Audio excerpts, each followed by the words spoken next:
24th degree. Prince of the Tabernacle. Symbols were the almost universal language of ancient theology. They were the most obvious method of instruction, for, like nature herself, they addressed the understanding through the eye, and the most ancient expressions denoting communication of religious knowledge signify ocular exhibition. The first teachers of mankind borrowed this method of instruction, and it comprised an endless store of pregnant hieroglyphics. These lessons of the olden time were the riddles of the Sphinx, tempting the curious by their quaintness, but involving the personal risk of the adventurous interpreter. The gods themselves, it was said, disclose their intentions to the wise, but to fools their teaching is unintelligible, and the king of the Delphic oracle was said not to declare, nor on the other hand to conceal, but emphatically to intimate or signify. The ancient sages, both barbarian and Greek, involved their meaning in similar indirections and enigmas. Their lessons were conveyed either in visible symbols, or in those parables and dark sayings of old, which the Israelites considered it a sacred duty to hand down unchanged to successive generations. The explanatory tokens employed by man, whether emblematical objects or actions, symbols or mystic ceremonies, were like the mystic signs and portents either in dreams or by the wayside, supposed to be significant of the intentions of the gods. Both required the aid of anxious thought and skillful interpretation. It was only by a correct appreciation of analogous problems of nature, that the will of heaven could be understood of a diviner, or the lessons of wisdom become manifest to the sage.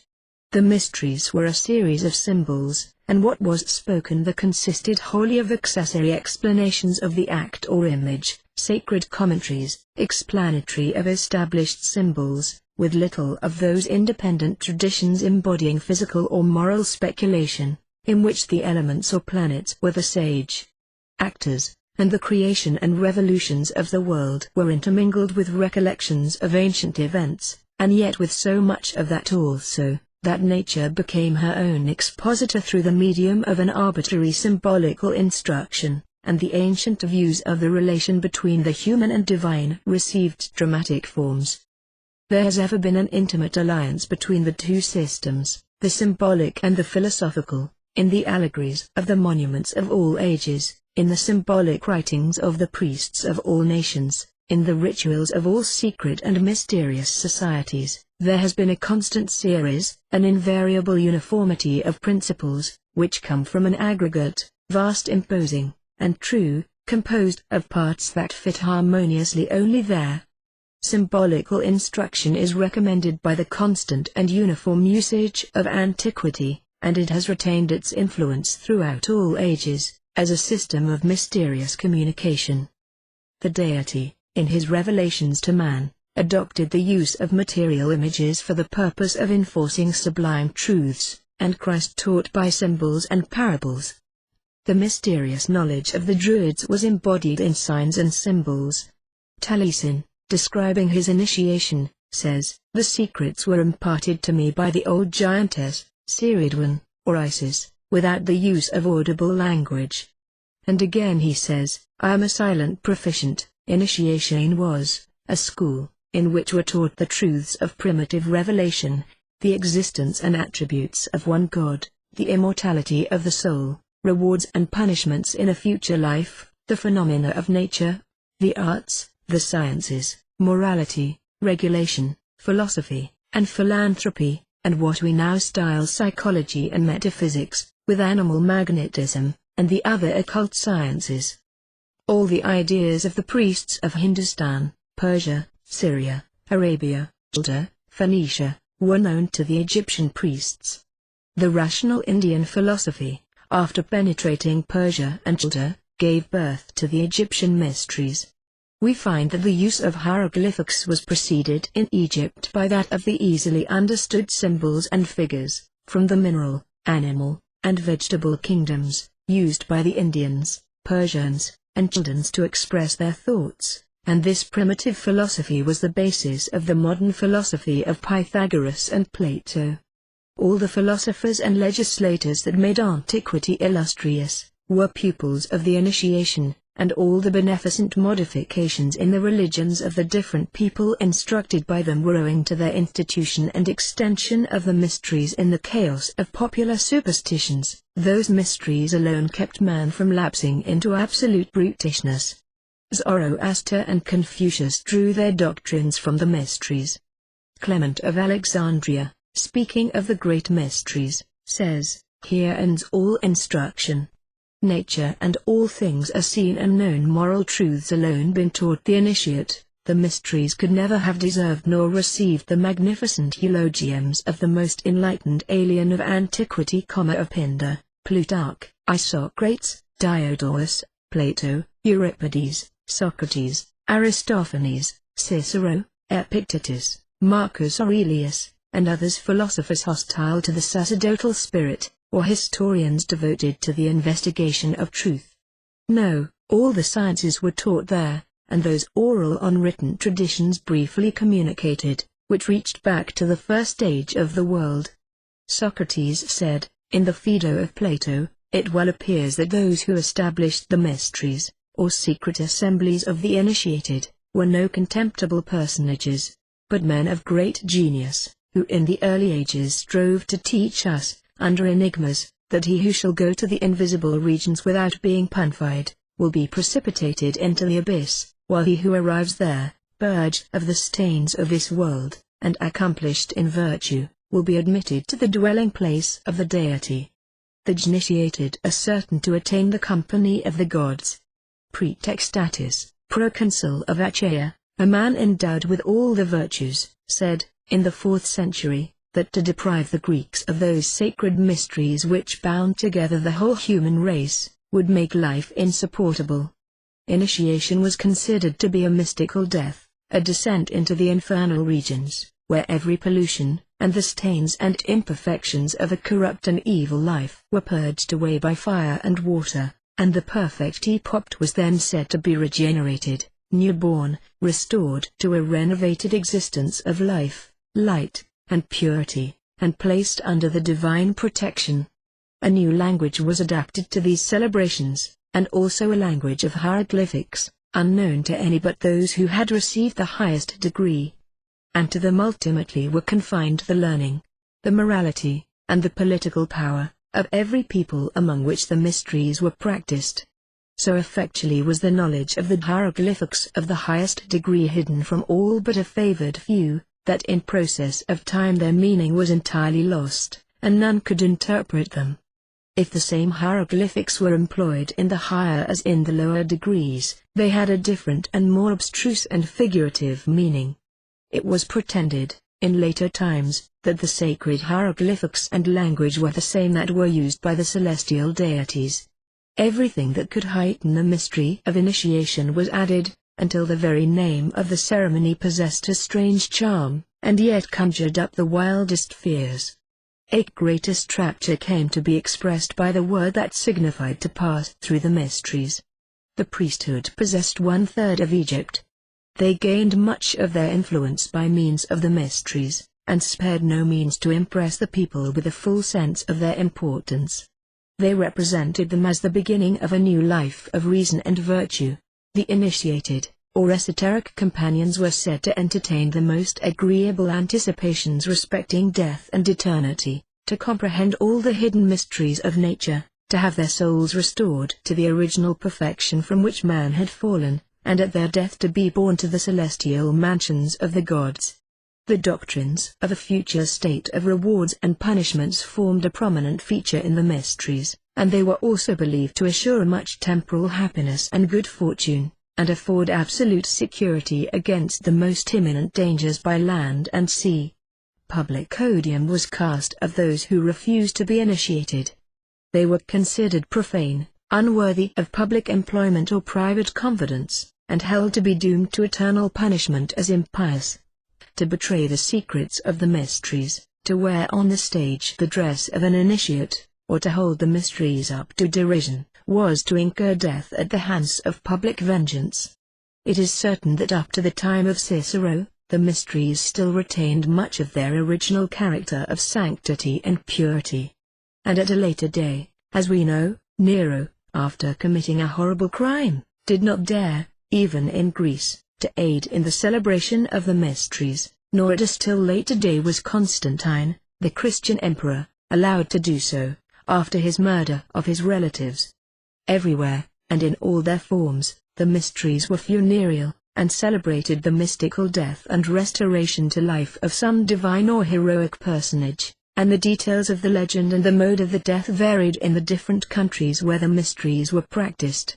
Air explanation belongs both to astronomy and mythology, and the legend of the master's degree is but another form of that of the mysteries, reaching back, in one shape or other, to the remotest antiquity.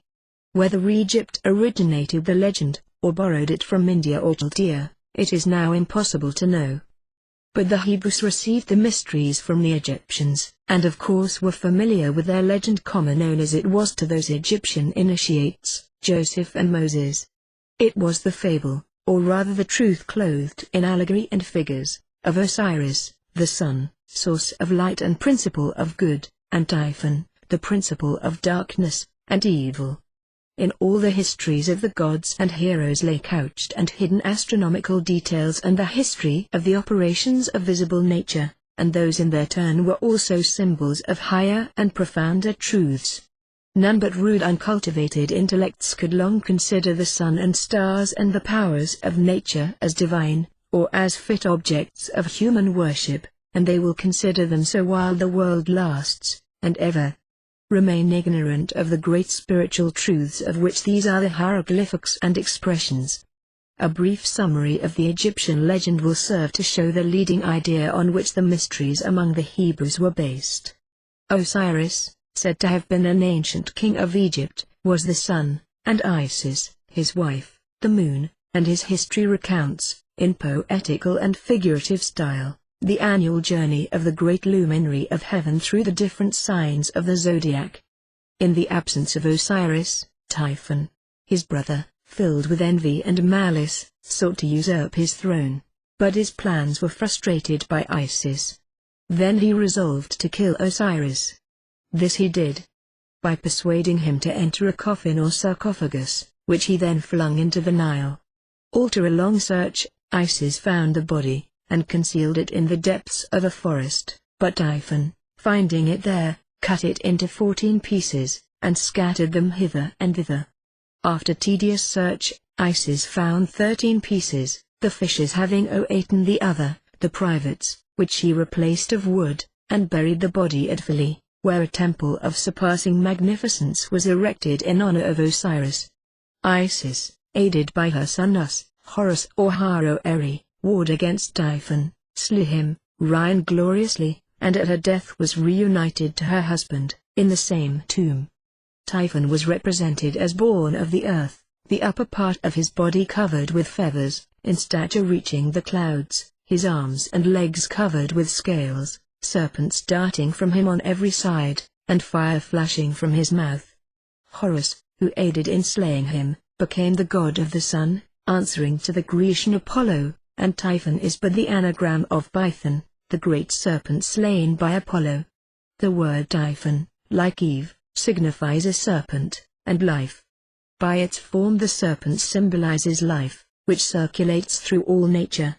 When, toward the end of autumn, the woman, Virgo, in the constellations seems, upon the Chaldean sphere, to crush with her heel the head of the serpent, this figure foretells the coming of winter, during which life seems to retire from all beings, and no longer to circulate through nature.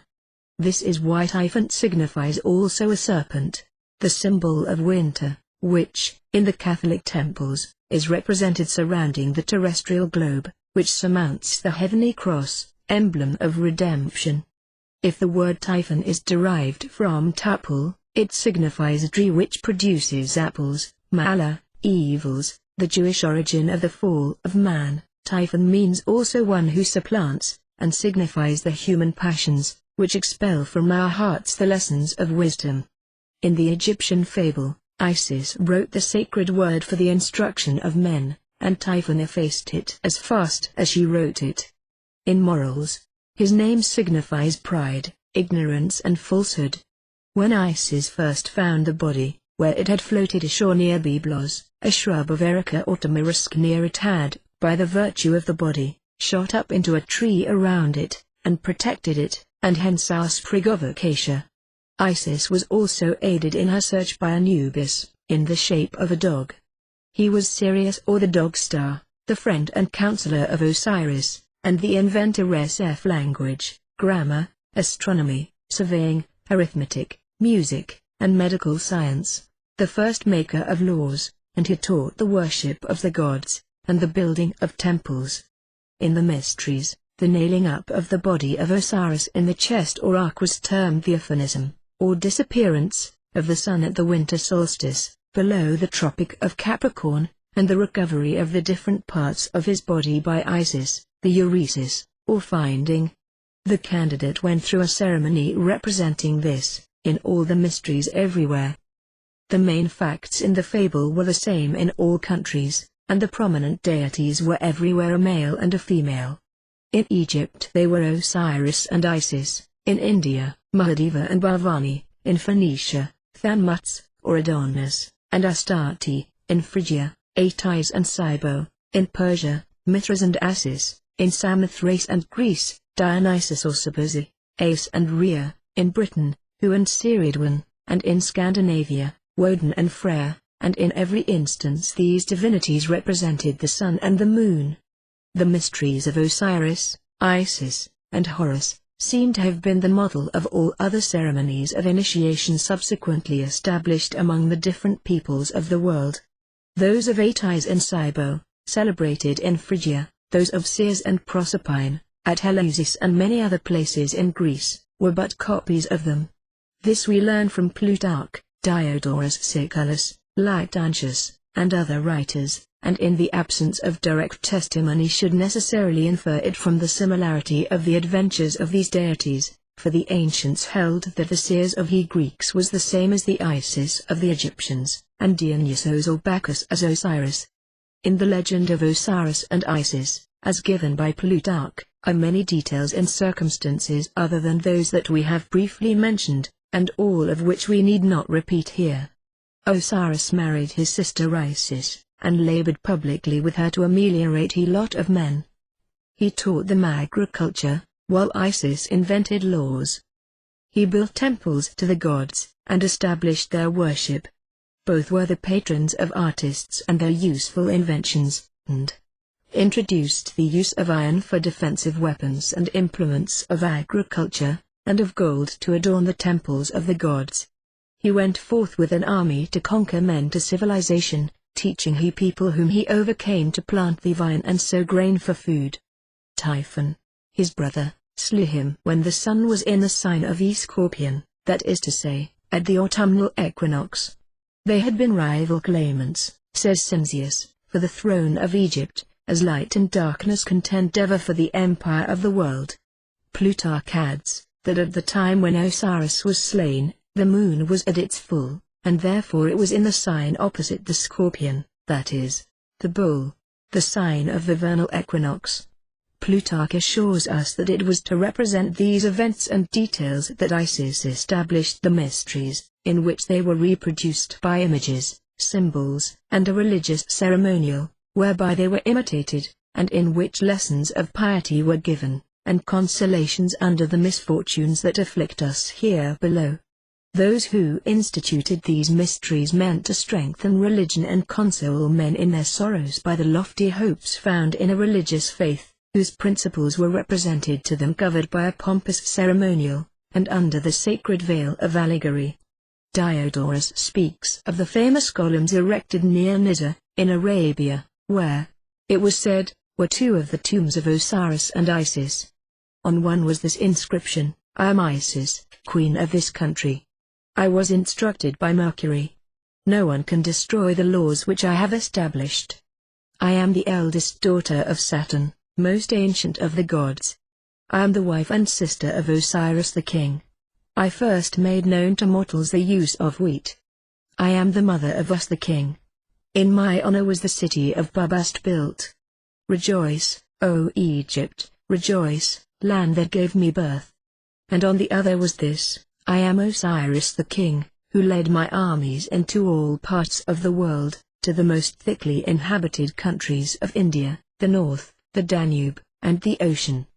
I am the eldest son of Saturn. I was born of the brilliant and magnificent egg, and my substance is of the same nature as that which composes light. There is no place in the universe where I have not appeared, to bestow my benefits and make known my discoveries. The rest was illegible. To aid her in the search for the body of Osiris, and to nurse her infant child Horus, Isis sought out and took with her Anubis, son of Osiris, and his sister Nephte. He, as we have said, was Sirius, the brightest star in the heavens. After finding him, she went to Byblos, and seated herself near a fountain, where she had learned that the sacred chest had stopped which contained the body of Osiris. There she sat, sad and silent, shedding a torrent of tears. Thither came the women of the C6 of Queen Astarte, and she spoke to them, and dressed their hair, pouring upon it deliciously perfumed ambrosia. This known to the queen, Isis was engaged as nurse for her child, in the palace, one of the columns of which was made of the erica or tamarisk, that had grown up over the chest containing Osiris, cut down by the king, and unknown to him, still enclosing the chest, which column Isis afterward demanded, and from it extracted the chest and the body, which, the latter wrapped in thin drapery and perfumed, she carried away with her. Blue Masonry, ignorant of its import, still retains among its emblems one of a woman weeping over a broken column, holding in her hand a branch of acacia, myrtle, or tamarisk, while time, we are told, stands behind her combing out the ringlets of her hair. We need not repeat the vapid and trivial explanation given, of this representation of Isis, weeping at Byblos, over the column torn from the palace of the living, that contained the body of Osiris, while Horus, the god of time, pours ambrosia on her hair. Nothing of this recital was historical, but the whole was an allegory or sacred fable, containing a meaning known only to those who were initiated into the mysteries. All the incidents were astronomical, with a meaning still deeper lying behind that explanation, and so hidden by a double veil. The mysteries in which these incidents were represented and explained, were like those of Eleusis in their object, of which Pausanias, who was initiated, says that the Greeks, from the remotest antiquity, regarded them as the best calculated of all things to lead mental piety, and Aristotle says they were the most valuable of all religious installations, and thus were called mysteries par excellence, and the temple of Eleusis was regarded as, in some sort, the common sanctuary of the whole earth, where religion had brought together all that was most imposing and most august.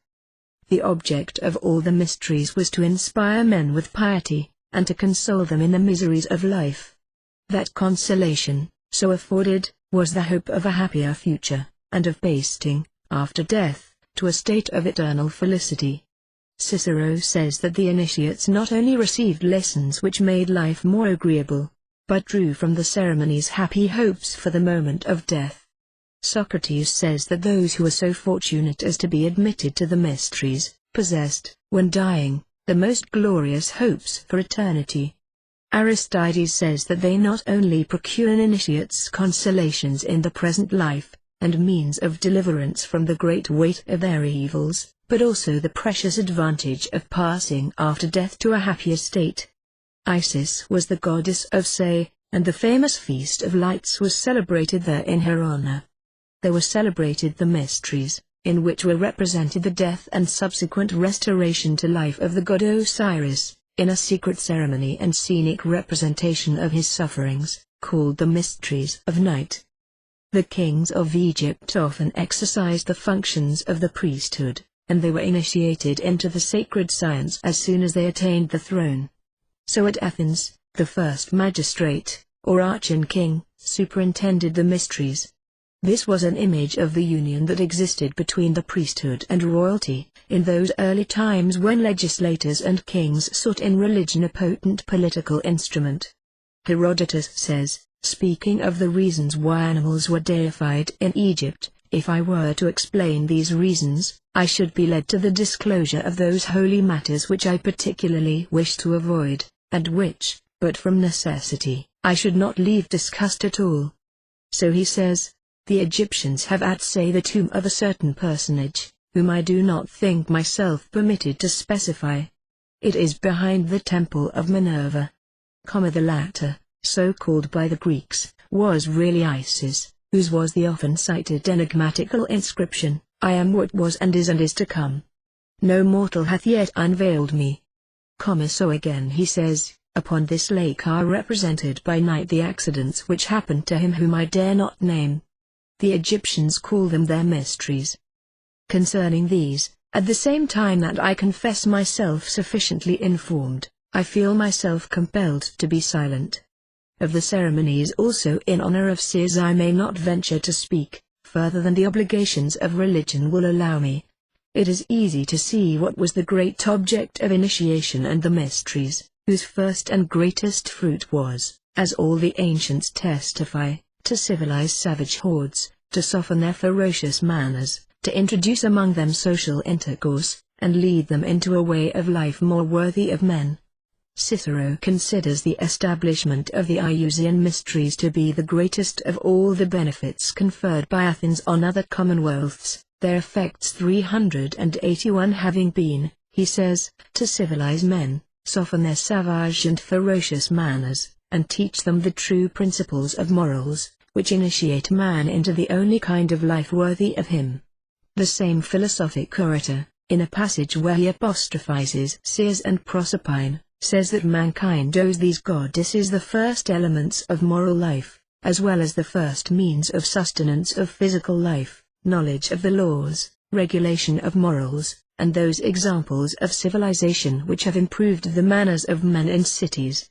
Bacchus in Euripides says to Pentheus, that his new institution, the Dionysian mysteries, deserved to be known, and that one of its great advantages was, that it prescribed all impurity, that these were the mysteries of wisdom, of which it would be imprudent to speak to persons not initiated, that they were established among the barbarians, who in that showed greater wisdom than the Greeks, who had not yet received them.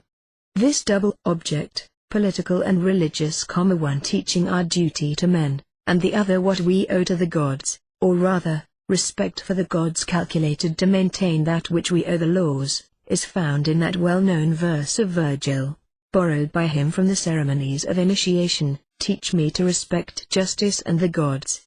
This great lesson, which the Hierophant impressed on the initiates, after they had witnessed a representation of the infernal regions, the poet places after his description of the different punishments suffered by the wicked in Tartarus, and immediately after the description of that of Sisyphus. Pausanias, likewise, at the close of the representation of the punishments of Sisyphus and the daughters of Danaus, in the temple at Delphi, makes this reflection, that the crime or impiety which in them had chiefly merited this punishment, was the contempt which they had shown for the mysteries of Eleusis. From this reflection of Pausanias, who was an initiate, it is easy to see that the priests of Eleusis, who taught the dogma of punishment in Tartarus, included among the great crimes deserving these punishments, contempt for and disregard of the holy mysteries, whose object was to lead men to piety, and thereby to respect for justice and the laws, chief object of their institution, if not the only one, and to which the needs and interest of religion itself were subordinate, since the latter was but a means to lead more surely to the fire, for the whole force of religious opinions being in the hands of the legislators to be wielded, they were sure of being better obeyed. The mysteries were not merely simple illustrations and the observation of some arbitrary formulas and ceremonies, nor a means of reminding men of the ancient condition of the race prior to civilization, but they led men to piety by instruction in morals and as to a future life, which at a very early day, if not originally, formed the chief portion of the ceremonial. Symbols were used in the ceremonies, which referred to agriculture, as Masonry has preserved the ear of wheat in a symbol and in one of her words, but their principal reference was to astronomical phenomena. Much was no doubt said as to the condition of brutality and degradation in which man was sunk before the institution of the mysteries, but the allusion was rather metaphysical, to the ignorance of the uninitiated, than to the wild life of the earliest men. The great object of the mysteries of Isis, and in general of all the mysteries, was a great and truly politic one. It was to ameliorate our race, to perfect its manners and the morals, and to restrain society by stronger bonds than those that human laws impose.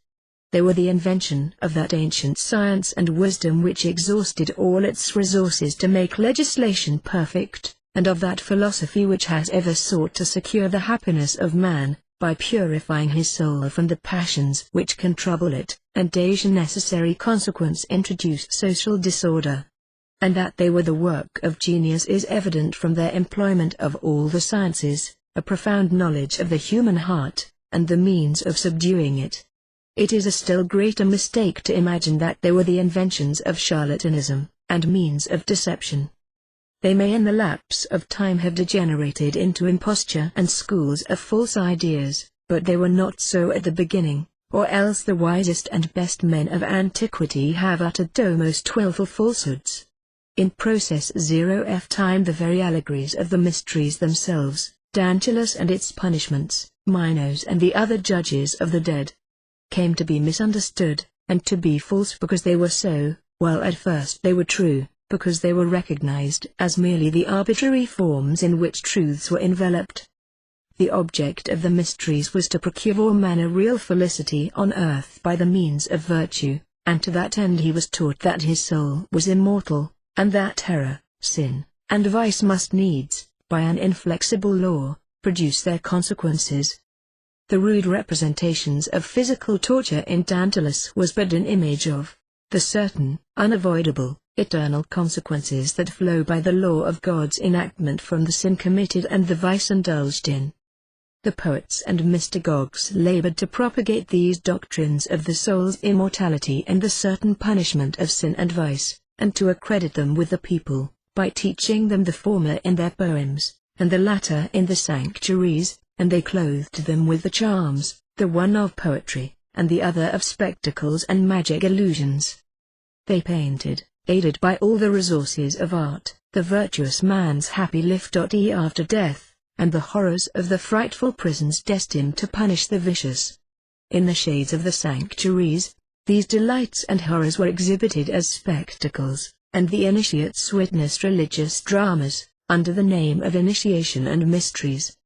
Curiosity was excited by secrecy, by the difficulty experienced in obtaining admission, and by the tests to be undergone. The candidate was amused by the variety of the scenery, the pomp of the decorations, the appliances of machinery. Respect was inspired by the gravity and dignity of the actors and the majesty of the ceremonial, and fear and hope, sadness and delight, were in turns excited. The hierophants, men of intellect, and well understanding the disposition of the people and the art of controlling them, used every appliance to attain that object, and give importance and impressiveness to their ceremonies. As they cover those ceremonies with the veil of secrecy, so they preferred that night should cover them with its wings. Obscurity adds to impressiveness, and assists illusion, and they used it to produce an effect upon the astonished initiate. The ceremonies were conducted in caverns dimly lighted, thick groves were planted around the temples, to produce that gloom that impresses the mind with a religious awe. The very word mystery, according to Demetrius Phalera, was a metaphorical expression that denoted the secret awe which darkness and gloom inspired. The night was almost always the time fixed for their celebration, and they were ordinarily termed nocturnal ceremonies. Initiations into the mysteries of Samothrace took place at night, as did those of Isis, of which Apuleius speaks. Euripides makes Bacchus say that his mysteries were celebrated at night, because there is in night something august and imposing. Nothing excites men's curiosity so much as mystery, concealing things which they desire to know, and nothing so much increases curiosity as obstacles that interpose to prevent them from indulging in the gratification of their desires. Of this the legislators and hierophants took advantage, to attract the people to their sanctuaries, and to induce them to seek to obtain lessons from which they would perhaps have turned away with indifference, if they had been pressed upon them. In this spirit of mystery they professed to imitate the deity who hides himself from our senses, and conceals from us the springs by which he moves the universe. They admitted that they concealed the highest truths under the veil of allegory, the more to excite the curiosity of men, and to urge them to investigation. The secrecy in which they buried their mysteries had that end. Those to whom they were confided, bound themselves, by the most fearful oaths, never to reveal them. They were not allowed even to speak of these important secrets with any others than the initiated, and the penalty of death was pronounced against anyone indiscreet enough to reveal them, or found in the temple without being an initiate, and anyone who had betrayed those secrets was avoided by all, as excommunicated. Aristotle was accused of impiety by the Hierophant Eurymedon, for having sacrificed to the manes of his wife, according to the rite used in the worship of Sis. He was compelled to flee to Chelsea, and to purge his memory from this stain, he directed, by his will, the erection of a statue to that goddess. Socrates, dying, sacrificed to Aesculapius, to exculpate himself from the suspicion of atheism. A price was set on the head of Diagoras because he had divulged the secret of the mysteries. Androcydes was accused of the same crime, as was Alcibiades, and both were cited to answer the charge before the Inquisition at Athens, where the people were the judges. Aeschylus the tragedian was accused of having represented the mysteries on the stage, and was acquitted only on proving that he had never been initiated. Seneca, comparing philosophy to initiation, says that the most sacred ceremonies could be known to the adepts alone, but that none of their precepts were known even to the profane. Such 385 was the case with the doctrine of a future life, and a state of rewards and punishments beyond the grave. The ancient legislators clothed this doctrine in the pomp of a mysterious ceremony, in mystic words and magical representations, to impress upon the mind the truths they taught, by the strong influence or such scenic displays upon the senses and imagination. In the same way they taught the origin of the soul, its fall to the earth past the spheres and through the elements, and its final return to the place of its origin, when, during the continuance of its union with earthly matter, the sacred fire, which formed its essence, had contracted no stains, and its brightness had not been marred by foreign particles, which, denaturalizing it, weighed it down and delayed its return. These metaphysical ideas, with difficulty comprehended by the mass of the initiates, were represented by figures, by symbols, and by allegorical analogies, no idea being so abstract that men do not seek to give it expression by, and translate it into, sensible images.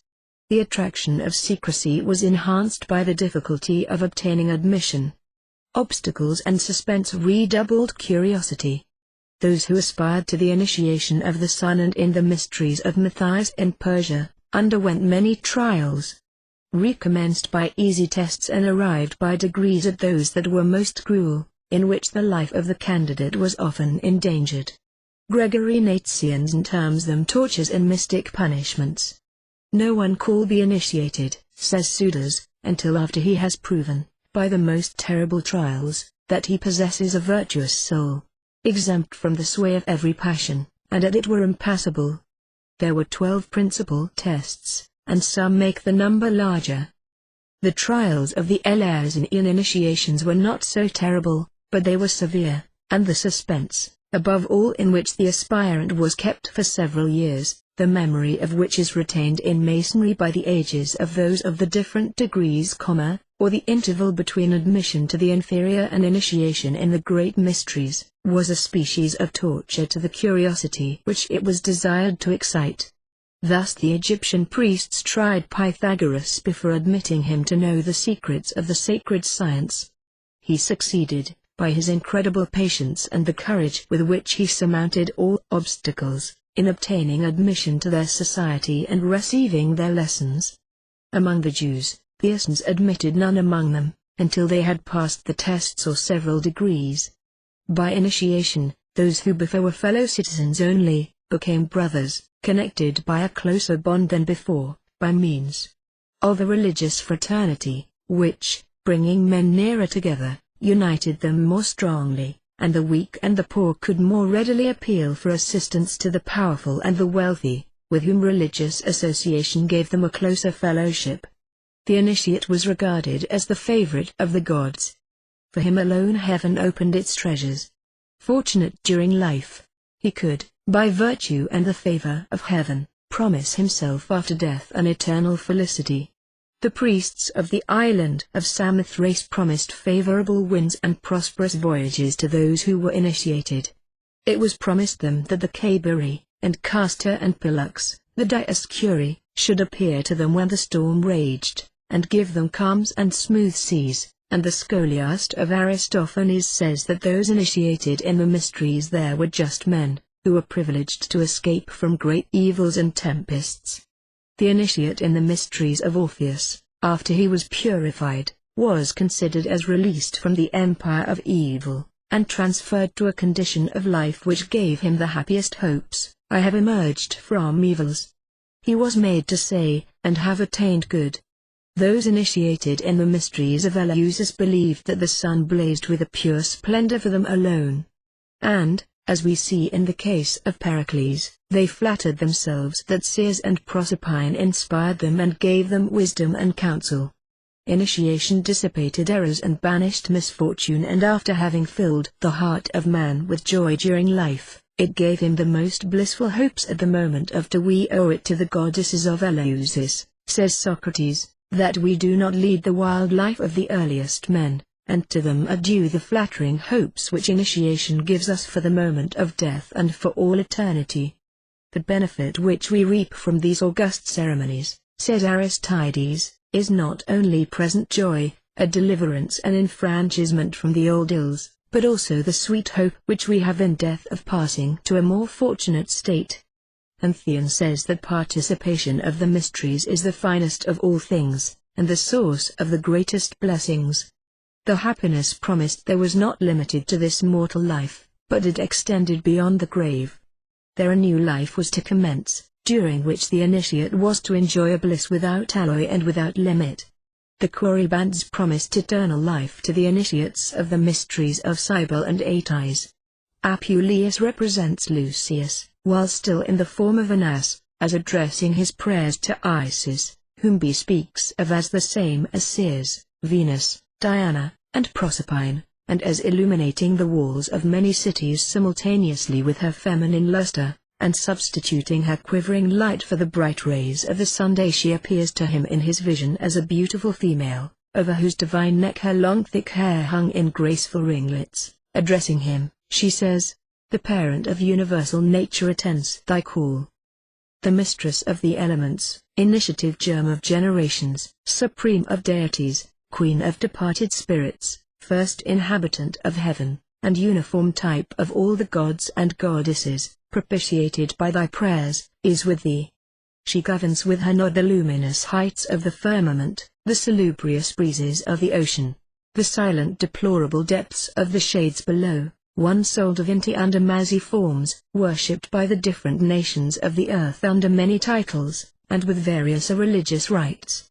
Directing him how to proceed, at her festival, to re-obtain his human shape, she says, throughout the entire course of the remainder of thy life, until the very last breath has vanished from thy lips, thou art devoted to my service. Under my protection will thy life be happy and glorious, and when, thy days being spent, thou shalt descend to the shades below, and inhabit the Elysian fields, though also, even in the subterranean hemisphere, shall thou pay frequent worship for me, thy propitious patron, and yet further, if through sedulous obedience, religious devotion to my ministry, and inviolable chastity, thou shalt prove thyself a worthy object of divine favor, then shalt thou felt the influence of the power that I alone possess.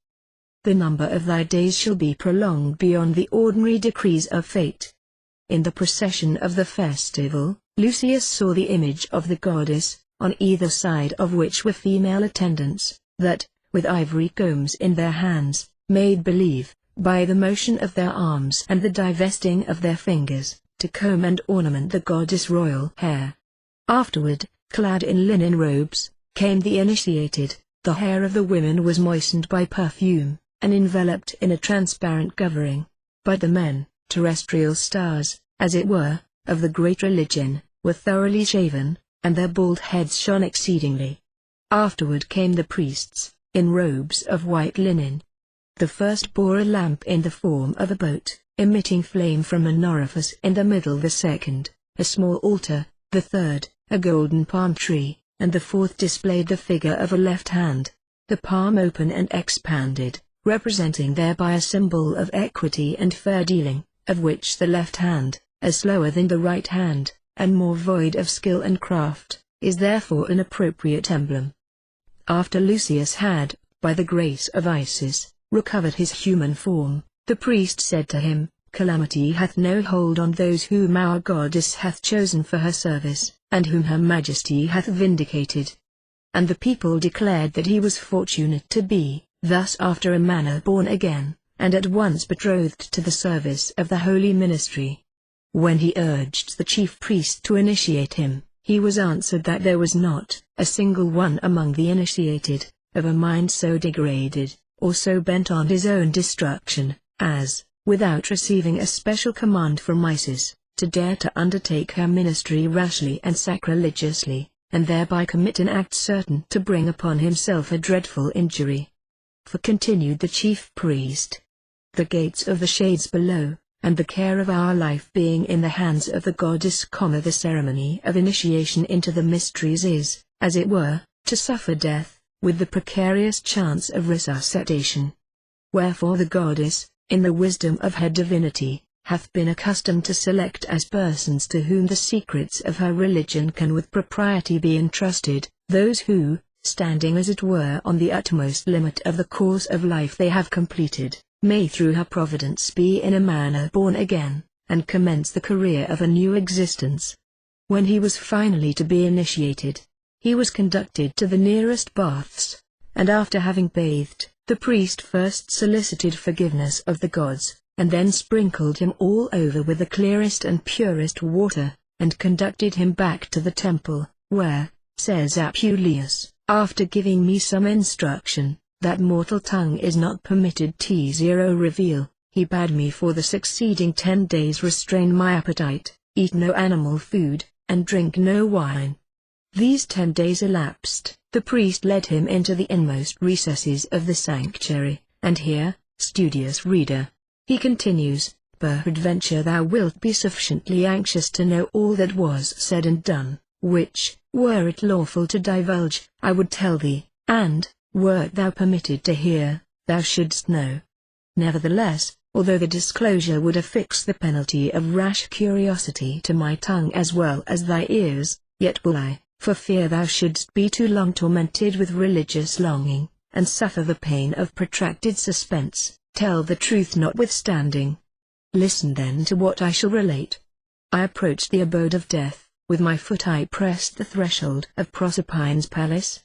I was transported through the elements, and conducted back again. At midnight I saw the bright light of the sun shining.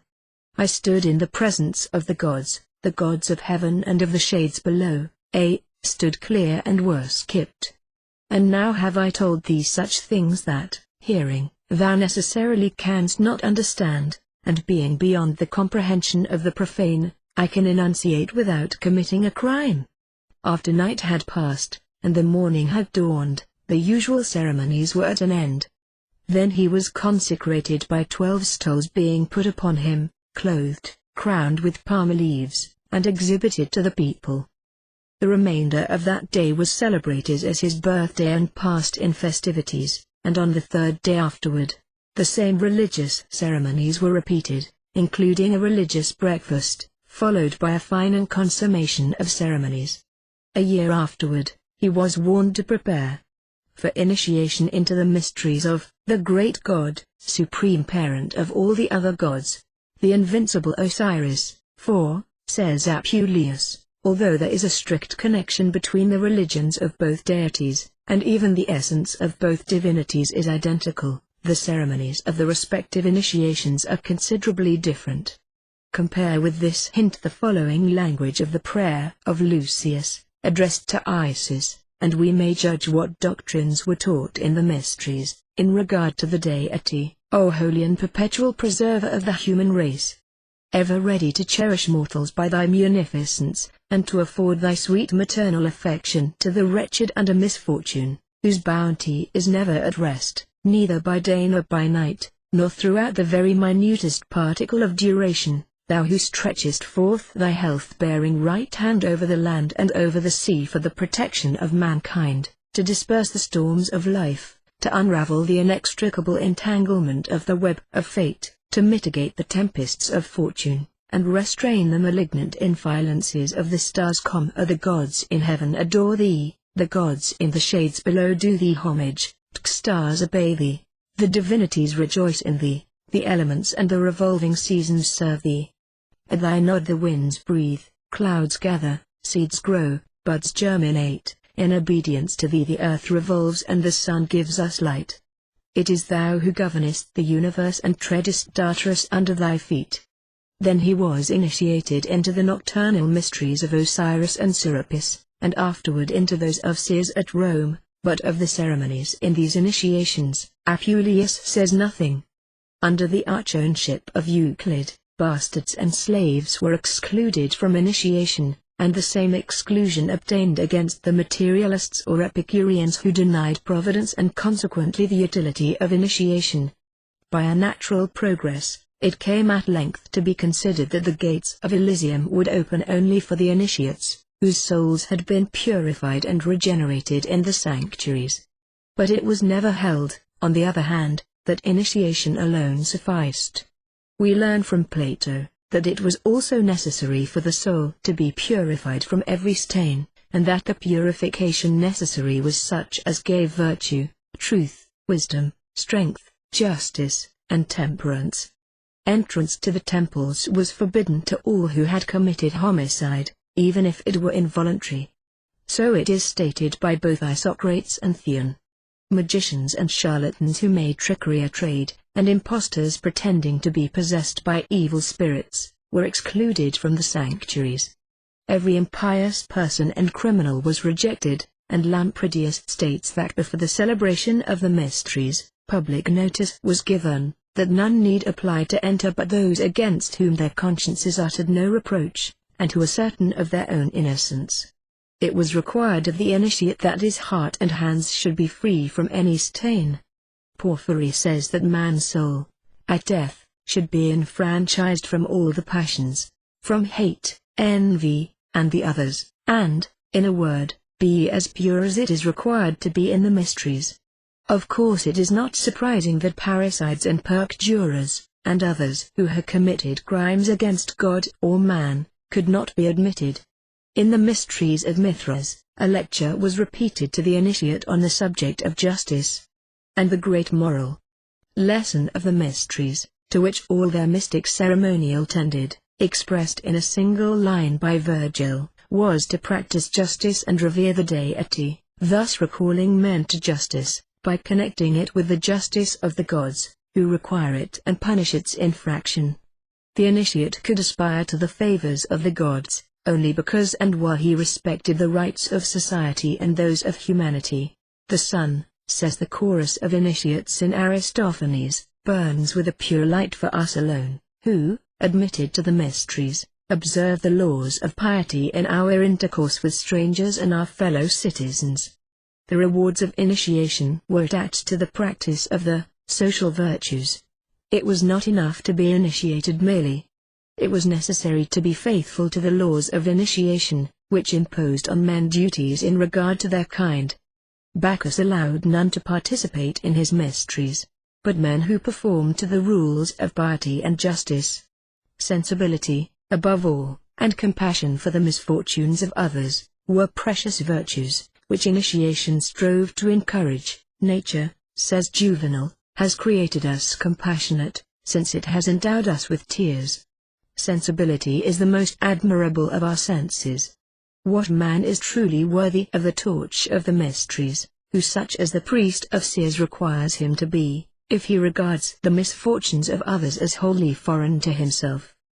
All who had not used their endeavors to defeat a conspiracy, and those who had on the contrary fomented one, those citizens who had betrayed their country, who had surrendered an advantageous post or place, or the vessels of the state, to the enemy, all who had supplied the enemy with money, and in general, all who had come short of their duties as honest men and good citizens, were excluded from the mysteries of Eleusis. To be admitted there, one must have lived equitably, and with sufficient good fortune not to be regarded as hated by the gods.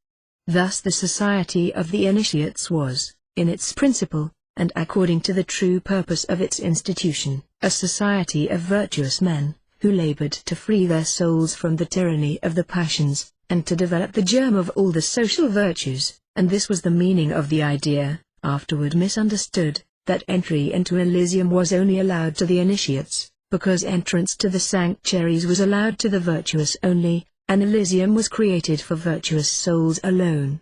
The precise nature and details of the doctrines as to a future life, and rewards and punishments there, developed in the mysteries, is in a measure uncertain.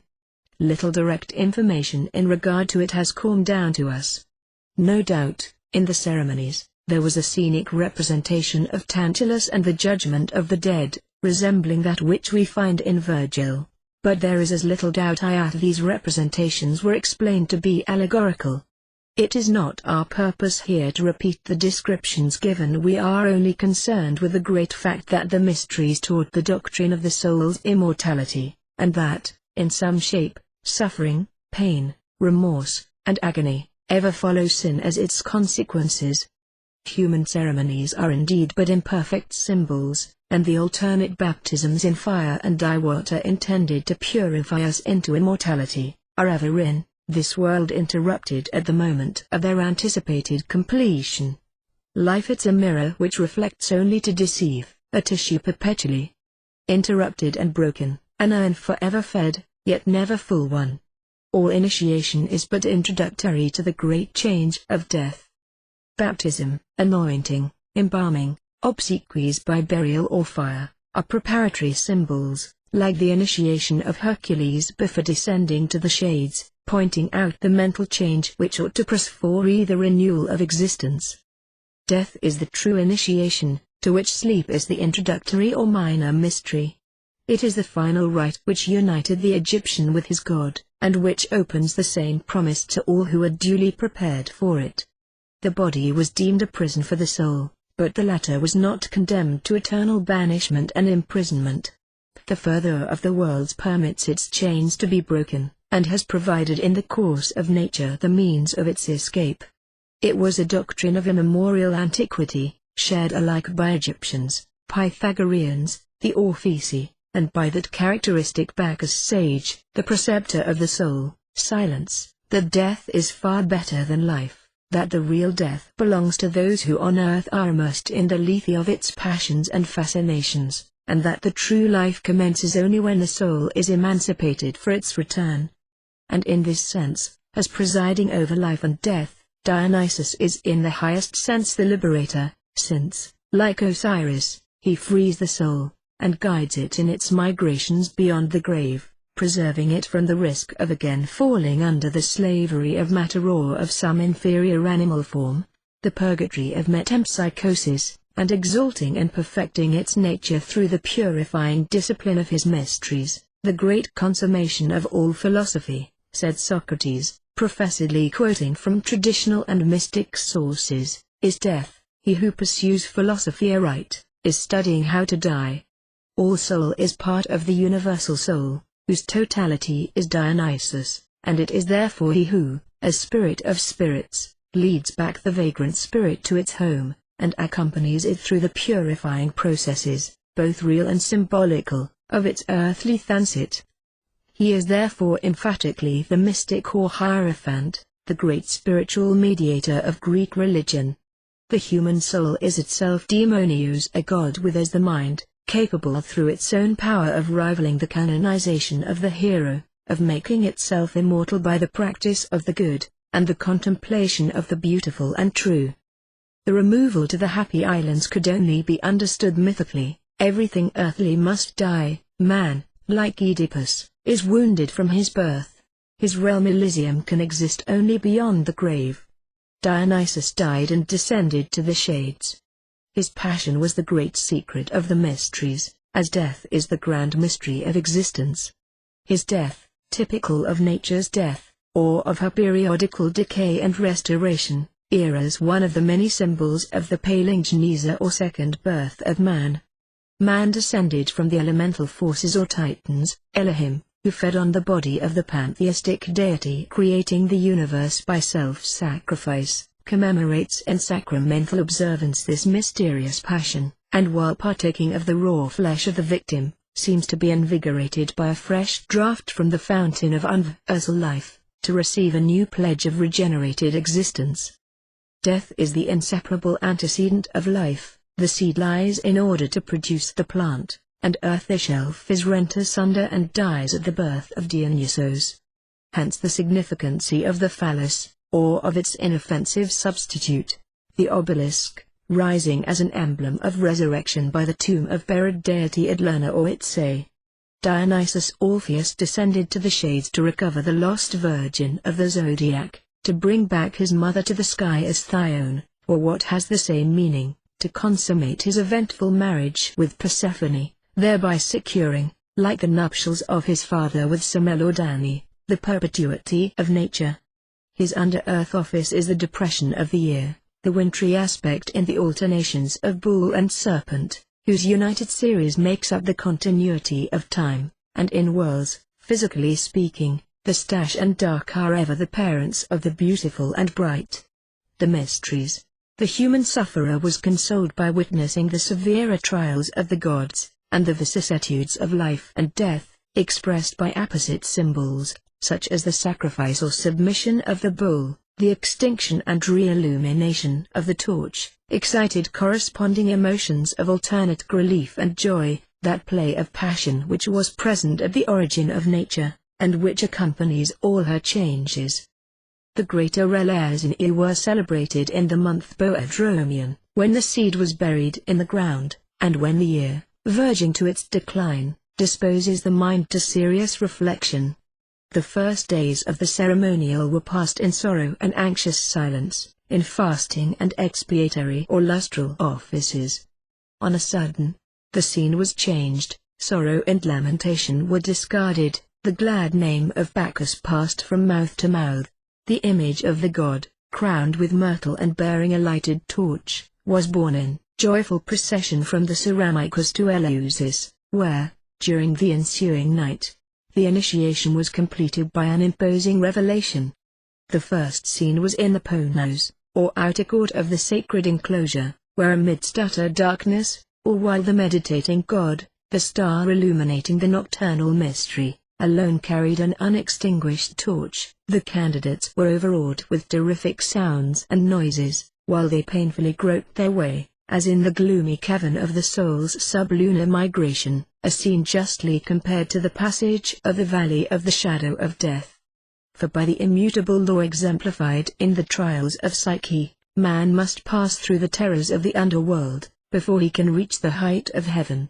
At length the gates of the adytum were thrown open, a supernatural light streamed from the illuminated statue 395 of the goddess, and enchanting sights and sounds, mingled with songs and dances, exalted the communicant to a rapture of supreme felicity, realizing, as far as sensuous imagery could depict, the anticipated reunion with the gods. In the dearth of direct evidence as to the detail of the ceremonies enacted, or of the meanings connected with them, their tendency must be inferred from the characteristics of the contemplated deities with their accessory symbols and mythi, or from direct testimony as to the value of the mysteries generally. The ordinary phenomena of vegetation, the death of the seed in giving birth to the plant, connecting the sublimest hopes with the plainest occurrences, was the simple yet beautiful formula assumed by the great mystery in almost all religions, from the Zendavesta to the Gospel. As Proserpine, the divine power is as the seed decaying and destroyed, as Artemis, she is the principle of its destruction, but Artemis Proserpine is also Corsoteria, the Saviour, who leads the spirits of Hercules and Hyacinthus to heaven. Many other emblems were employed in the mysteries, as the dove, the myrtle wreath, and others, all significant of life rising out of death, and of the equivocal condition of dying yet immortal man. The horrors and punishments of Tantalus, as described in the Phaedo and the Aeneid, with A11 the ceremonies of the judgments of Minos, Aeacus, and Rhadamanthus, were represented, sometimes more and sometimes less fully, in the mysteries, in order to impress upon the minds of the initiates this great lesson, that we should be ever prepared to appear before the Supreme Judge, with a heart pure and spotless, as Socrates teaches in the Gorgias. For the soul stained with crimes, he says, to descend to the shades, is the bitterest ill. To adhere to justice and wisdom, Plato holds, is our duty, that we may some day take that lofty road that leads toward the heavens, and avoid most of the evils to which the soul is exposed in its subterranean journey of 1,000 years. And so in the Phaedo, Socrates teaches that we should seek here below to free our soul of its passions, in order to be ready to enter our appearance, whenever destiny summons us to the shades. Thus the mysteries inculcated a great moral truth, veiled with the fable of huge proportions and the appliances of an impressive spectacle, to which, exhibited in the sanctuaries, art and natural magic lent all they had that was imposing. They sought to strengthen men against the horrors of death and the fearful idea of utter annihilation. Death, says the author of the dialogue, entitled Axiochus, included in the works of Plato, is but a passage to a happier state, but one must have lived well, to attain that most fortunate result. So that the doctrine of the immortality of the soul was consoling to the virtuous and religious man alone, while to all others it came with menaces and despair, surrounding them with terrors and alarms that disturbed their repose during all their life.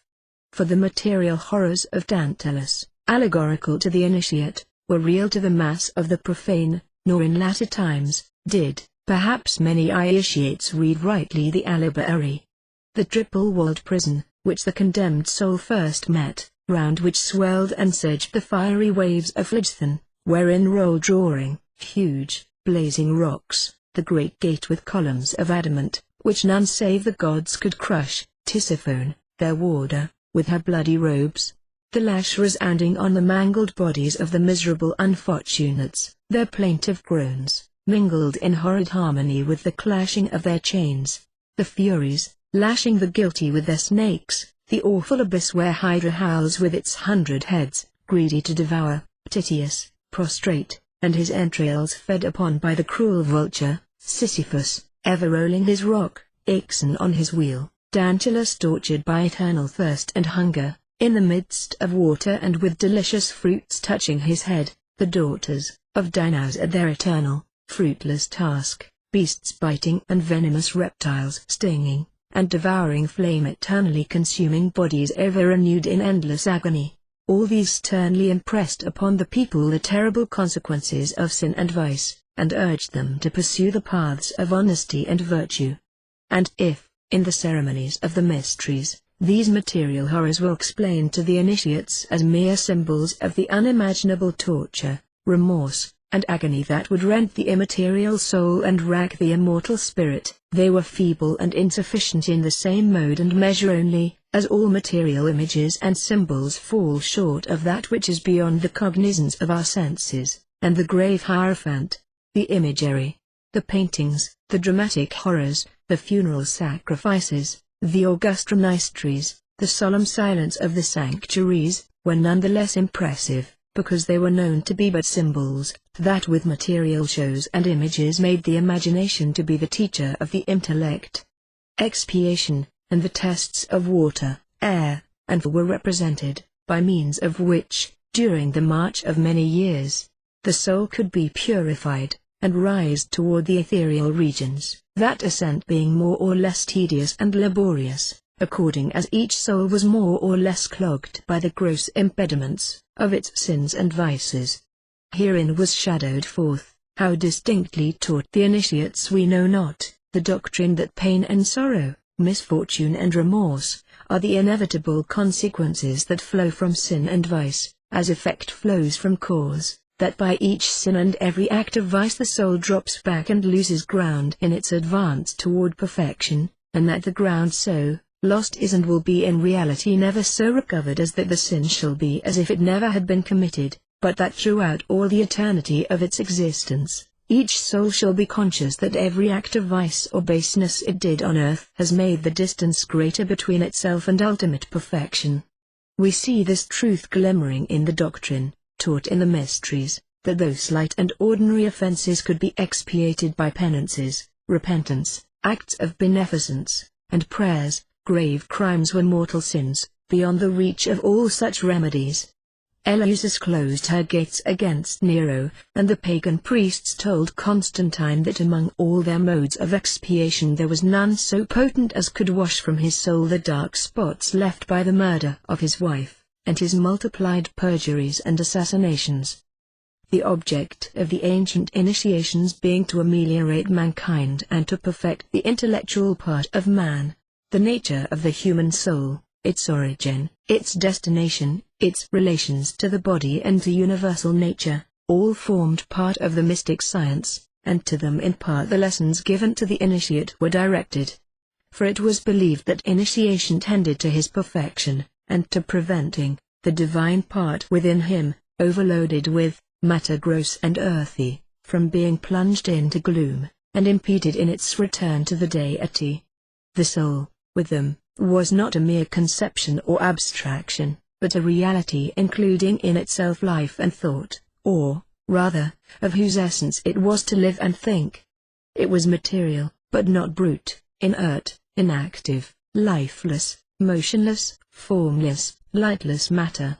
It was held to be active, reasoning, thinking, its natural home in the highest regions of the universe, whence it descended to illuminate, give form and movement to, vivify, animate, and carry with itself the baser matter, and whither it unceasingly tends to reascend, when and as soon as it can free itself from its connection with that matter. From that substance, divine, infinitely delicate and active, essentially luminous, the souls of men were formed, and by it alone, uniting with and organizing their bodies, men lived. This was the doctrine of Pythagoras, who learned it when he received the Egyptian mysteries, and it was the doctrine of all who, by means of the ceremonial of initiation, thought to purify the soul. Virgil makes the spirit of archives teach it to Aeneas, and all the expiations and lustrations vised in the 113 steries were but symbols of those intellectual allies by which the soul was to be purged of its vice spots and stains, and freed of the encumbrance of its earthly prison, so that it might rise unimpeded to the source from which it came. Hence sprung the doctrine of the transmigration of souls, which Pythagoras taught as an allegory, and those who came after him received literally. Plato, like him, drew his doctrines from the East and the mysteries, and undertook to translate the language of the symbols used there, into that of philosophy, and to prove by argument and philosophical deduction, what, felt by the consciousness, the mysteries taught by symbols as an indisputable fact, are the immortality of the soul. Cicero did the same, and followed the mysteries in teaching that the gods were but mortal men, who for their great virtues and signal services had deserved that their souls should, after death, be raised to that lofty rank. It being taught in the mysteries, either by way of allegory, the meaning of which was not made known except to a select few, or, perhaps only at a later day, as an actual reality, that the souls of the vicious dead passed into the bodies of those animals to whose nature their vices had most affinity, it was also taught that the soul could avoid these transmigrations, often successive and numerous, by the practice of virtue, which would acquit it of thrum, free it from the circle of successive generations, and restore it at once to its source. Hence nothing was so ardently prayed for by the initiates, says Proclus, as this happy fortune, which, delivering them from the empire of evil, would restore them to their true life, and conduct them to the place of final rest. To this doctrine probably referred those figures of animals and monsters which were exhibited to the initiate, before allowing him to see the sacred light for which he sighed. Plato says, that souls will not reach the term of their ills, until the revolutions of the world have restored them to their primitive condition, and purified them from the stains which they have contracted by the contagion of fire, earth, and air. And he held that they could not be allowed to enter heaven, until they had distinguished themselves by the practice of virtue in some one of three several bodies. The Manicheans allowed 5, Pindar, the same number as Plato, as did the Jews.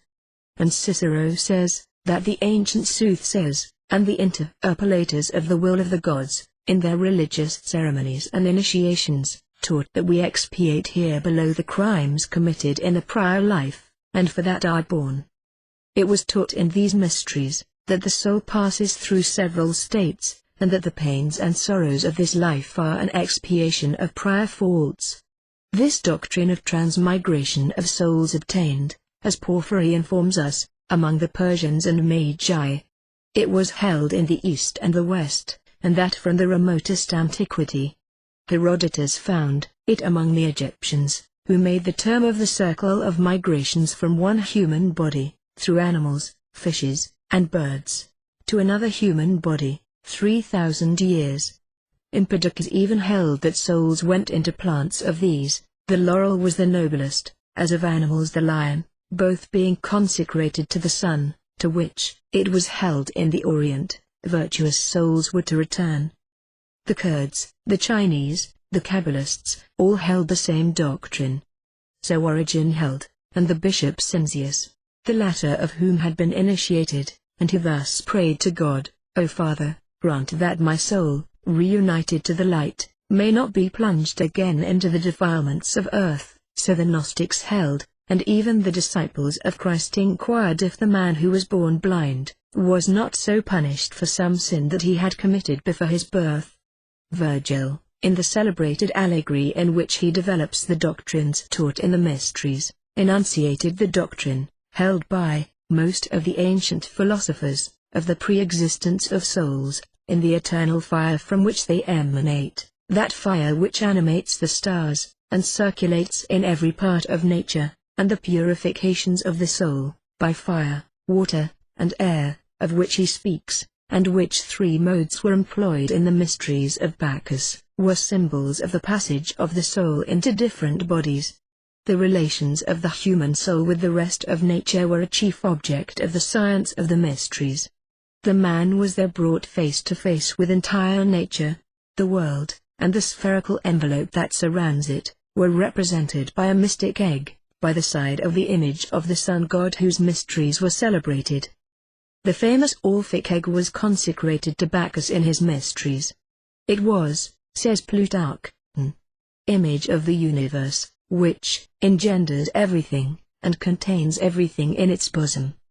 Consult, says Macrobius, the initiates of the mysteries of Bacchus, who honor with special veneration the sacred egg. The rounded and almost spherical form of its shell, he says, which encloses it on every side, and confines within itself the principles of life, is a symbolic image of the world, and the world's is the universal principle of all things. This symbol was borrowed from the Egyptians, who also consecrated the egg to Osiris, germ of light, himself born, sans Diodorus, from that famous egg. In Thebes, in Upper Egypt, he was represented as emitting it from his mouth, and causing to issue from it the first principle of heat and light, or the fire god, Vulcan, or Ftha. We find this egg even in Japan, between the horns of the famous Mithriac bull whose attributes Osiris, Apis, and Bacchus all borrowed. Orpheus, author of the Grecian mysteries, which he carried from Egypt to Greece, consecrated this symbol, and taught that matter, untreated and in formers, existed from all eternity, unorganized, as chaos, containing in itself the principles of all existence is confused and intermingled, light with darkness, the dry with the humid, heat with cold, from which, it after long ages, eking the shape of an immense egg, issued the purest matter, or first substance, and the residue was divided into the four elements, from which proceeded heaven and earth and all things else. This grand cosmogonic idea he taught in the mysteries, and thus the Hierophant explained the meaning of the mystic egg, seen by the initiates in the sanctuary. Thus entire nature, in her primitive organization, was presented 401 to him whom it was wished to instruct in her secrets and initiate in her mysteries, and Clement of Alexandria might well say that initiation was a real physiology. Sophines, the light god, in the mysteries of the new Orphics, emerged from the egg of chaos, and the Persians had the great egg of Ormuzd. And Sanchoniathon tells us that in the Phoenician theology, the matter of chaos took the form of an egg, and he adds, such are the lessons which the son of Thabian, first hierophant of the Phoenicians, turned into allegories, in which physics and astronomy intermingled, and which he taught to the other hierophants, whose duty it was to preside at orgies and initiations, and who, seeking to excite the astonishment and admiration of mortals, faithfully transmitted these things to their successors and the initiates. In the mysteries was also taught the division of the universal cause into an active and a passive cause, of which two, Osiris and Isis, the heavens and the earth, were symbols. These two first causes, into which it was held that the great universal first cause at the beginning of things divided itself, were the two great divinities, whose worship was, according to Varro, inculcated upon the initiates at Samothrace, as is taught, he says, in the initiation into the mysteries at Samothrace. Heaven and earth are regarded as the two first divinities. They are the potent gods worshipped in that island, and whose Naphores are consecrated in the books of our augurs. One of them is male and the other female, and they bear the same relation to each other as the soul does to the body, humidity to dryness. The curates, in Crete, had built an altar to heaven and to earth, whose mysteries they celebrated at Knossos, in a cypress grove. These two divinities, the active and passive principles of the universe, were commonly symbolized by the generative pasts of man and woman, to which, in remote ages, no idea of indecency was attached, the phallus and cteis, emblems of generation and production, and which, as such, appeared in the mysteries. The Indian lingam was the union of both, as were the boat and mast and the point within a circle, all of which expressed the same philosophical idea as to the union of the two great causes of nature, which concur, one actively and the other passively, in the generation of all beings, which were symbolized by what we now term Gemini, the twos, at that remote period when the sun was in that sign at the vernal equinox, and when they were male and female, and of which the phallus was perhaps taken from the generative organ of a bull, when about 2500 years before our era he opened that equinox, and became to the ancient world the symbol of the creative and generative power. The initiates at Eleusis commenced, process says, by invoking the two great causes of nature, the heavens and the earth, on which in succession they fixed their eyes, addressing to each a prayer. And they deemed it their duty to do so, he adds, because they saw in them the father and mother of all generations. The concourse of these two agents of the universe was termed in theological language a marriage. Tertullian, accusing the Valentinians of having borrowed these symbols from the mysteries of Eleusis, yet admits that in those mysteries they were explained in a manner consistent with decency, as representing the powers of nature. He was too little of a philosopher to comprehend the sublime esoteric meaning of these embalms, which will, if you advance, in other degrees be unfolded to you. The Christian fathers contented themselves with reviling and ridiculing the use of these emblems. But as they in the earlier times created no indecent ideas, and were worn alike by the most innocent youths and virtuous women, it will be far wiser for us to seek to penetrate their meaning. Not only the Egyptians, says Diodorus Sinuus, but every other people that consecrate this symbol, the phallus, deem that they thereby do honor to the active force of the universal generation of all living things. For the same reason, as we learn from the geographer Ptolemy, it was revered among the Assyrians and Persians. Proclus remarks that, in the distribution of the zodiac among she 12 great divinities, by ancient astrology, 6 signs were assigned to the male and 6 to the female principle. There is another division of nature, which has in all ages struck all men, and which was not forgotten in the mysteries, that of light and darkness, day and night, good and evil, which mingle with, and clash against, and pursue or are pursued by each other throughout the universe. The great symbolic egg distinctly reminded the initiates of this great division of the world.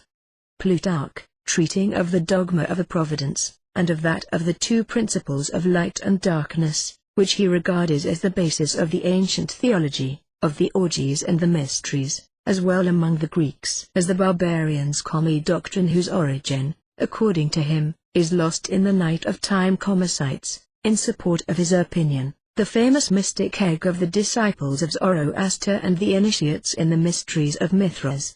To the initiates in the mysteries of Eleusis was exhibited the spectacle of these two principles, in the successive scenes of darkness and light which passed before their eyes. To the profoundest darkness, accompanied with illusions and horrid phantoms, succeeded the most brilliant light, whose splendor blazed round the statue of the goddess. The candidate, says Dion Chrysostomus, passed into a mysterious temple, of astonishing magnitude and beauty, where were exhibited to him many mystic scenes, where his ears were stunned with many voices, and where darkness and light successively passed before him. And Themistocles in like manner describes the initiate, when about to enter into that part of the sanctuary tenanted by the goddess, as filled with fear and religious awe, wavering, uncertain in what direction to advance through the profound darkness that envelopes him. But when the Hierophant has opened the entrance to the inmost sanctuary, and removed the robe that hides the goddess, he exhibits her to the initiate, resplendent with divine light. The thick shadow and gloomy atmosphere which had enthroned the candidate vanish. He is filled with a vivid and glowing enthusiasm, that lifts his soul out of the profound dejection in which it was plunged, and the purest light succeeds to the thickest darkness. In a fragment of the same writer, preserved by Stubbe, Ace, we learn that the initiate, up to the moment when his initiation is to be consummated, is alarmed by every kind of sight, that astonishment and terror take his soul captive, he trembles, cold sweat flows from his body, until the moment when the light is shown him, a most astounding light, th.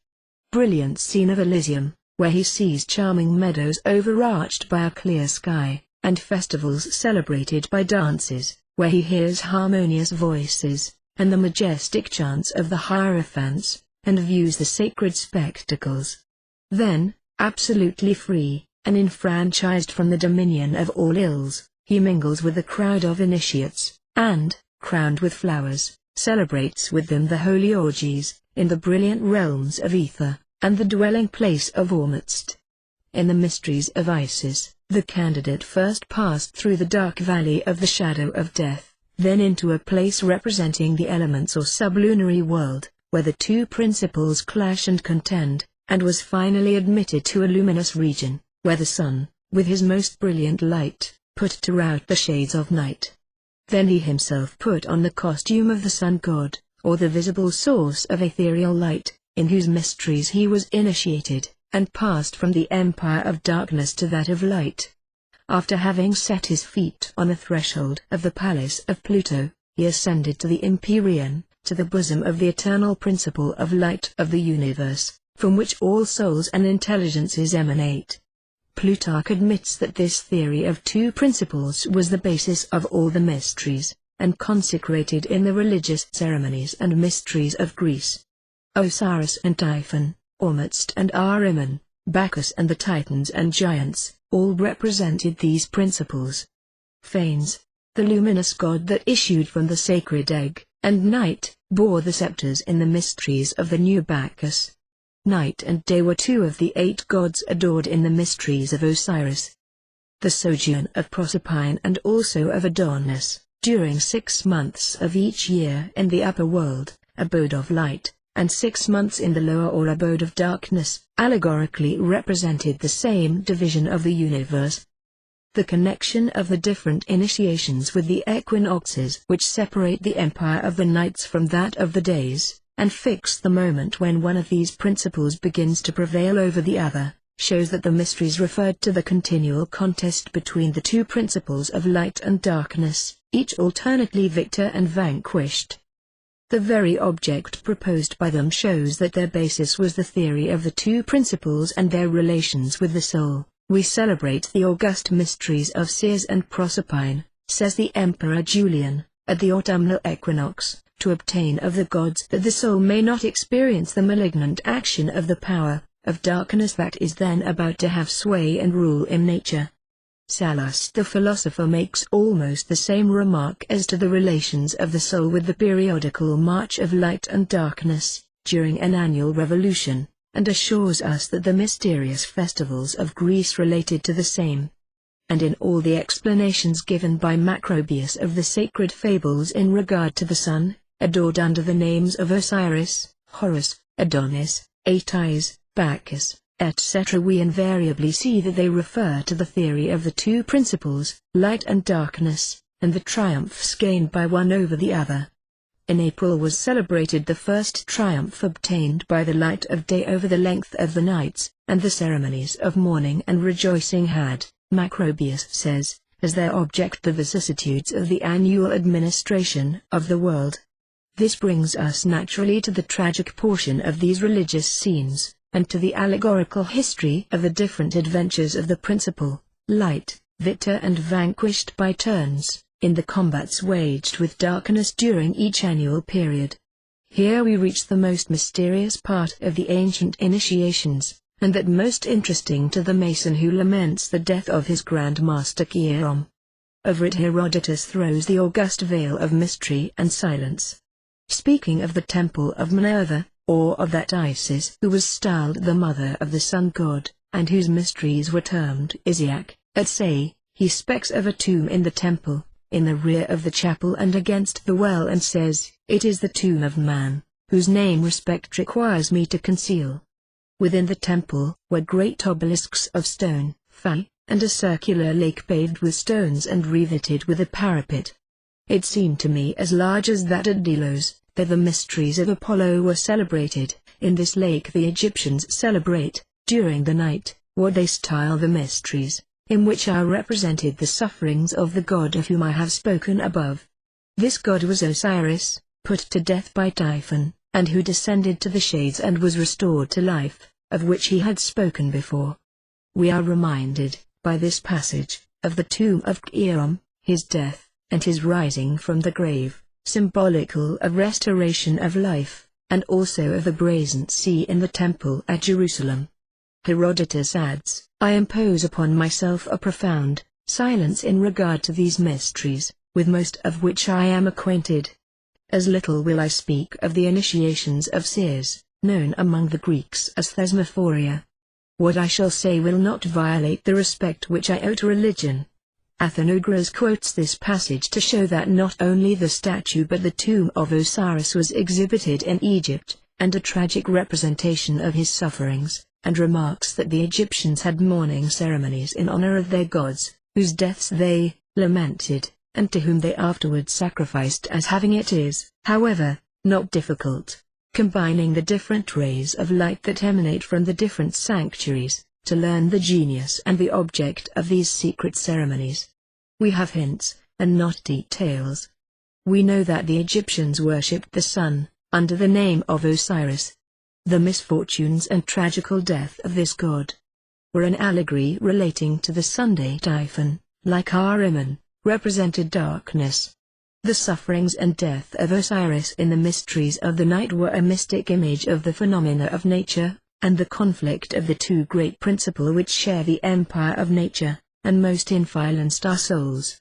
The sun is neither born, dies, nor is raised to life, and the recital of these events was but an allegory, veiling a higher truth. Horus, son of Isis, and the same as Apollo or the sun, also died and was restored again to life and to his mother, and the priests of Isis celebrated these great events by mourning and joyous festivals succeeding each other. In the mysteries of Phoenicia, established in honor of Thammuz or Adonis, also the sun, the spectacle of his death and resurrection was exhibited to the initiates. As we learn from Caius and Plutarch, a figure was exhibited representing the corpse of a young man. Flowers were strewed upon his body, the women mourned for him, a tomb was erected to him. And these feasts, as we learn from Plutarch and Ovid, passed into Greece. God was lamented, and his resurrection was celebrated with the most enthusiastic expressions of joy. A corpse, we learn from Julian, was shown the initiates, representing Mithras dead, and afterward his resurrection was announced, and they were then invited to rejoice that the dead god was restored to life, and had by means of his sufferings secured their salvation. 3 months before, his birth had been celebrated, under the emblem of an infant, born on the 25th of December, or the 8th day before the calends of January. In Greece, in the mysteries of the same god, honored under the name of Bacchus, a representation was given of his death, slain by the Titans, of his descent into hell, his subsequent resurrection, and his return towards his principle or the pure abode whence he had descended to unite himself with matter. In the islands of Chios and Tenedos, his death was represented by the sacrifice of man, actually immolated. The mutilation and sufferings of the same sun god, honored in Phrygia under the name of Aetais, caused the tragic scenes that were, as we learn from Diodorus Siculus, represented annually in the mysteries of Cybele, mother of the gods. An image was born there, representing the corpse of a young man, over whose tomb tears were shed, and to whom funeral honors were paid. At Samothrace, in the mysteries of the Kabiri or great gods, a representation was given of the death of one of them.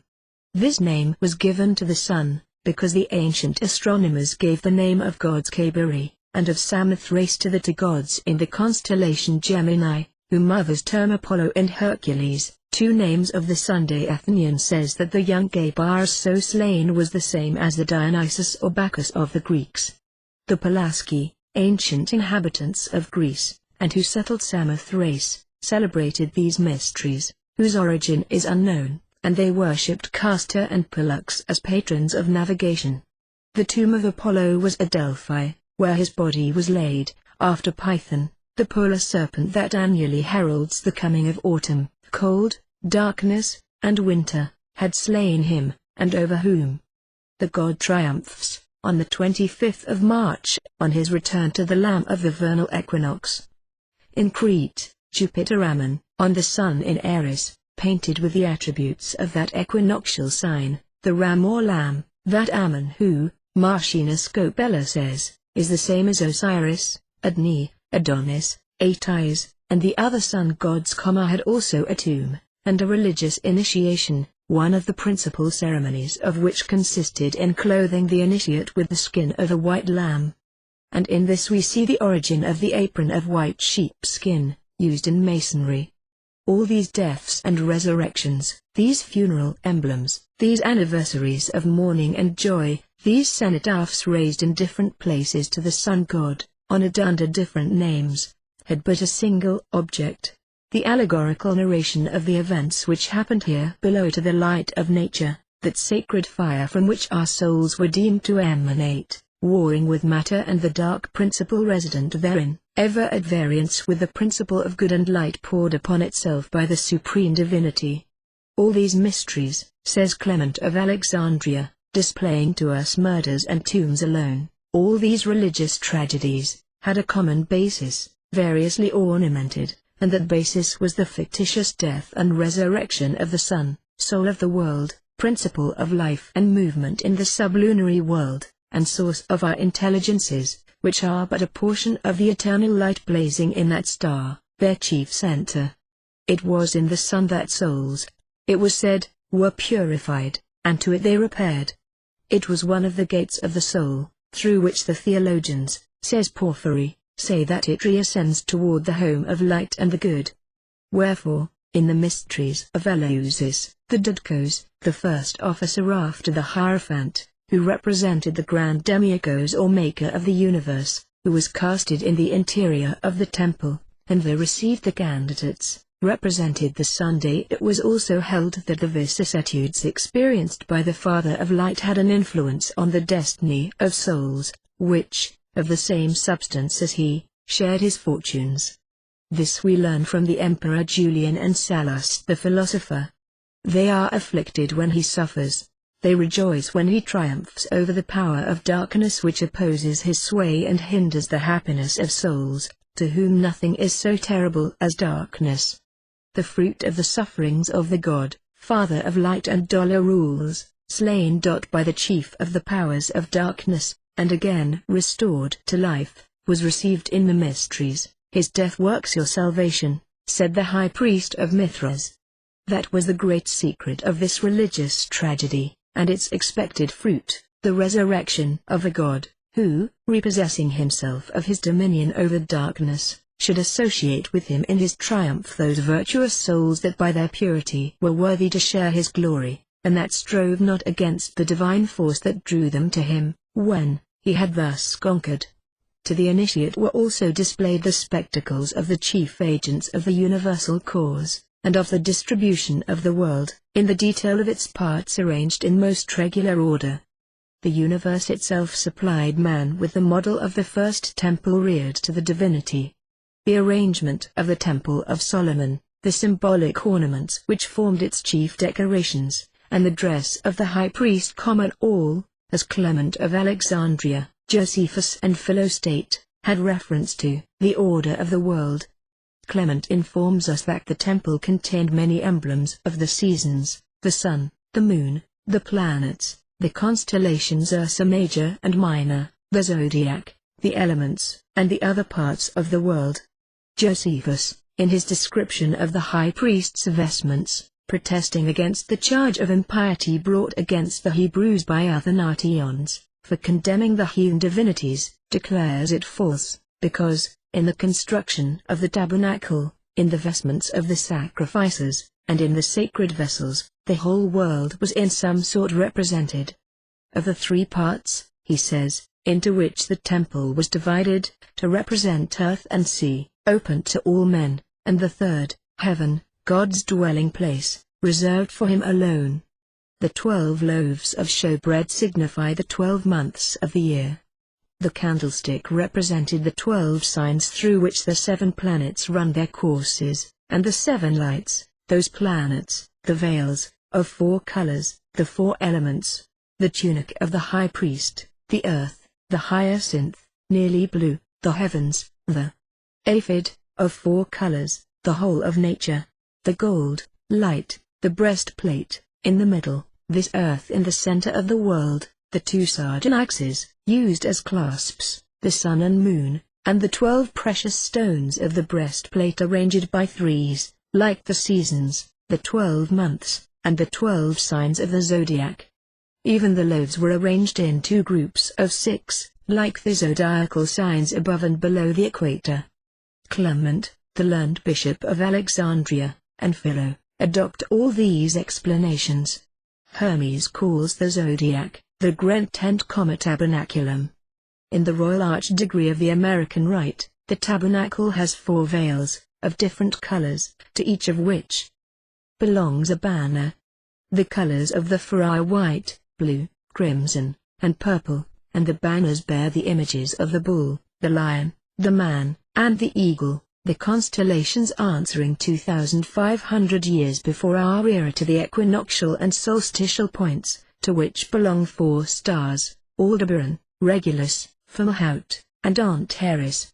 At each of these veils there are 3 words, and to each division of the zodiac, belonging to each of these stars, are 3 signs.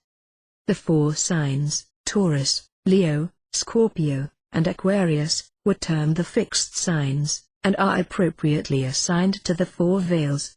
So the cherubim, according to Clement and Philo, represented the 2 hemispheres, their wings, the rapid course of the firmament, and of time which revolves in the zodiac, for the heavens fly, says Philo, speaking of the wings of the cherubim, which were winged representations of the lion, the bull, the eagle, and the man, of 2 of which, the human-headed, winged bulls and lions, so many have been found at Nimrod, adopted as beneficent symbols, when the sun entered Taurus at the vernal equinox and Leo at the summer solstice, and when, also, he entered Scorpio, for which, on account of its malignant influences, Aquila, the eagle, was substituted, at the autumnal equinox, and Aquarius, the water-bearer, at the winter solstice.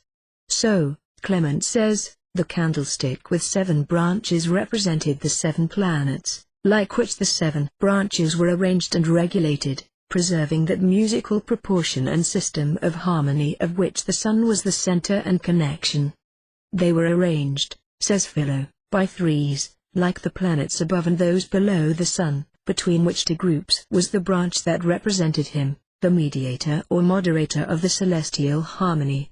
He is, in fact, the 4th in the musical scale, as Philo remarks, and Martinus Capella in his hymn to the Sunday near the candlestick were other emblems representing the heavens, earth, and the vegetative matter out of whose bosom the vapors arise. The whole temple was an abridged image of the world.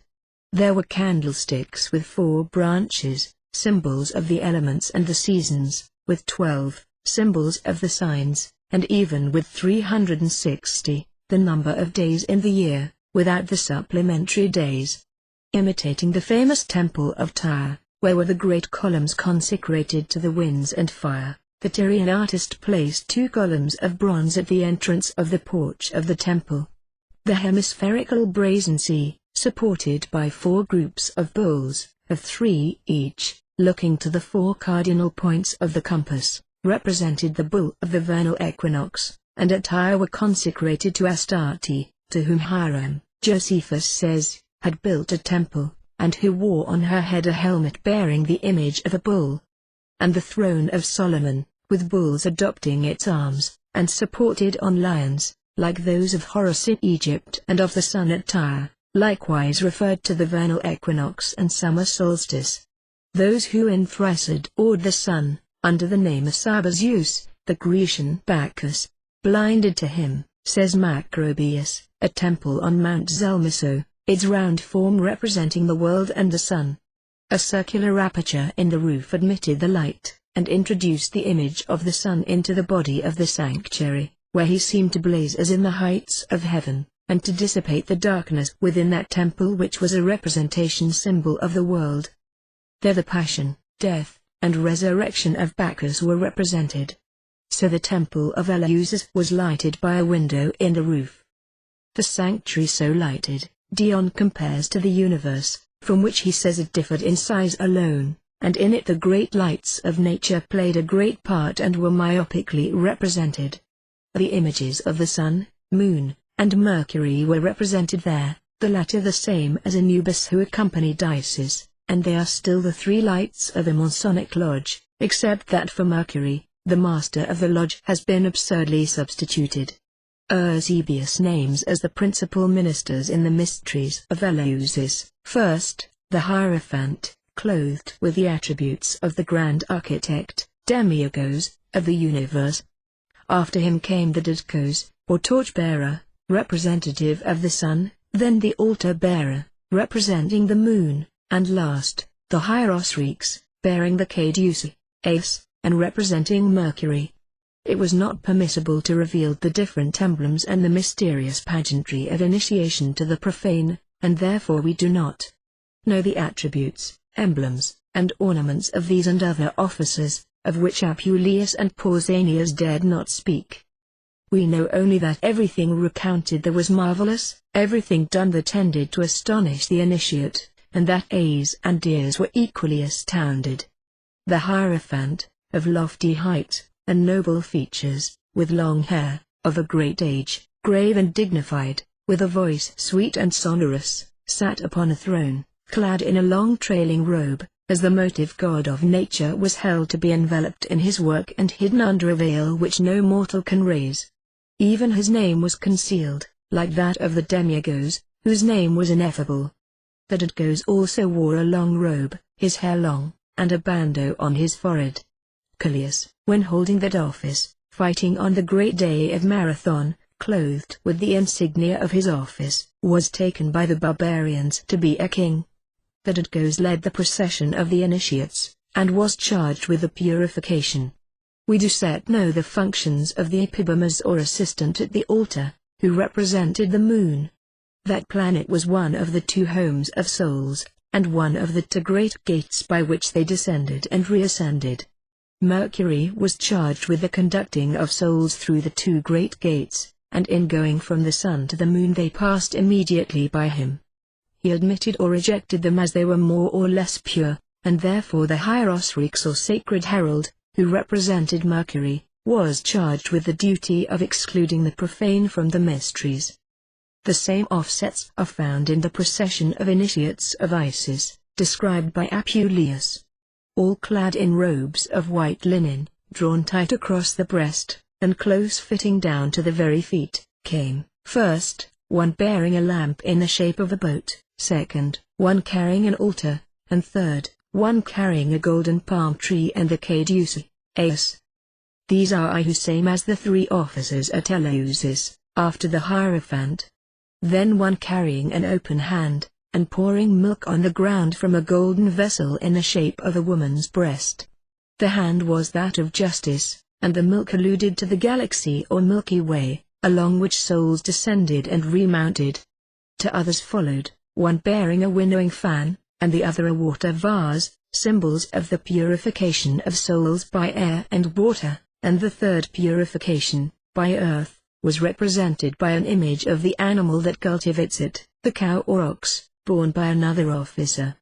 Then followed a chest or ark, magnificently ornamented, containing an image of the organs of generation of Osiris, or perhaps of both sexes, emblems of the original generating and producing powers. When Typhon, said the Egyptian fable, cut up the body of Osiris into pieces, he flung his genitals into the Nile, where a fish devoured them. Atys mutilated himself, as his priests afterward did in imitation of him, and Adonis was in that part of his body wounded by the boar, all of which represented the loss by the sun of his vivifying and generative power. When he reached the autumnal equinox, the scorpion that on old monuments bites those parts of the vernal bull, and descended towards the region of darkness and winter. Then, says Apuleius, came one who carried in his bosom an object that rejoiced the heart of the bearer, a venerable effigy of the supreme deity, neither bearing resemblance to man, cattle, bird, beast, or any living creature, an exquisite invention, venerable from the novel originality of the fashioning, a wonderful, ineffable symbol of religious mysteries, to be looked upon in profound silence. Such as it was, its figure was that of a small urn of burnished gold, hollowed very artistically, rounded at the bottom, and covered all over the outside with the wonderful hieroglyphics of the Egyptians.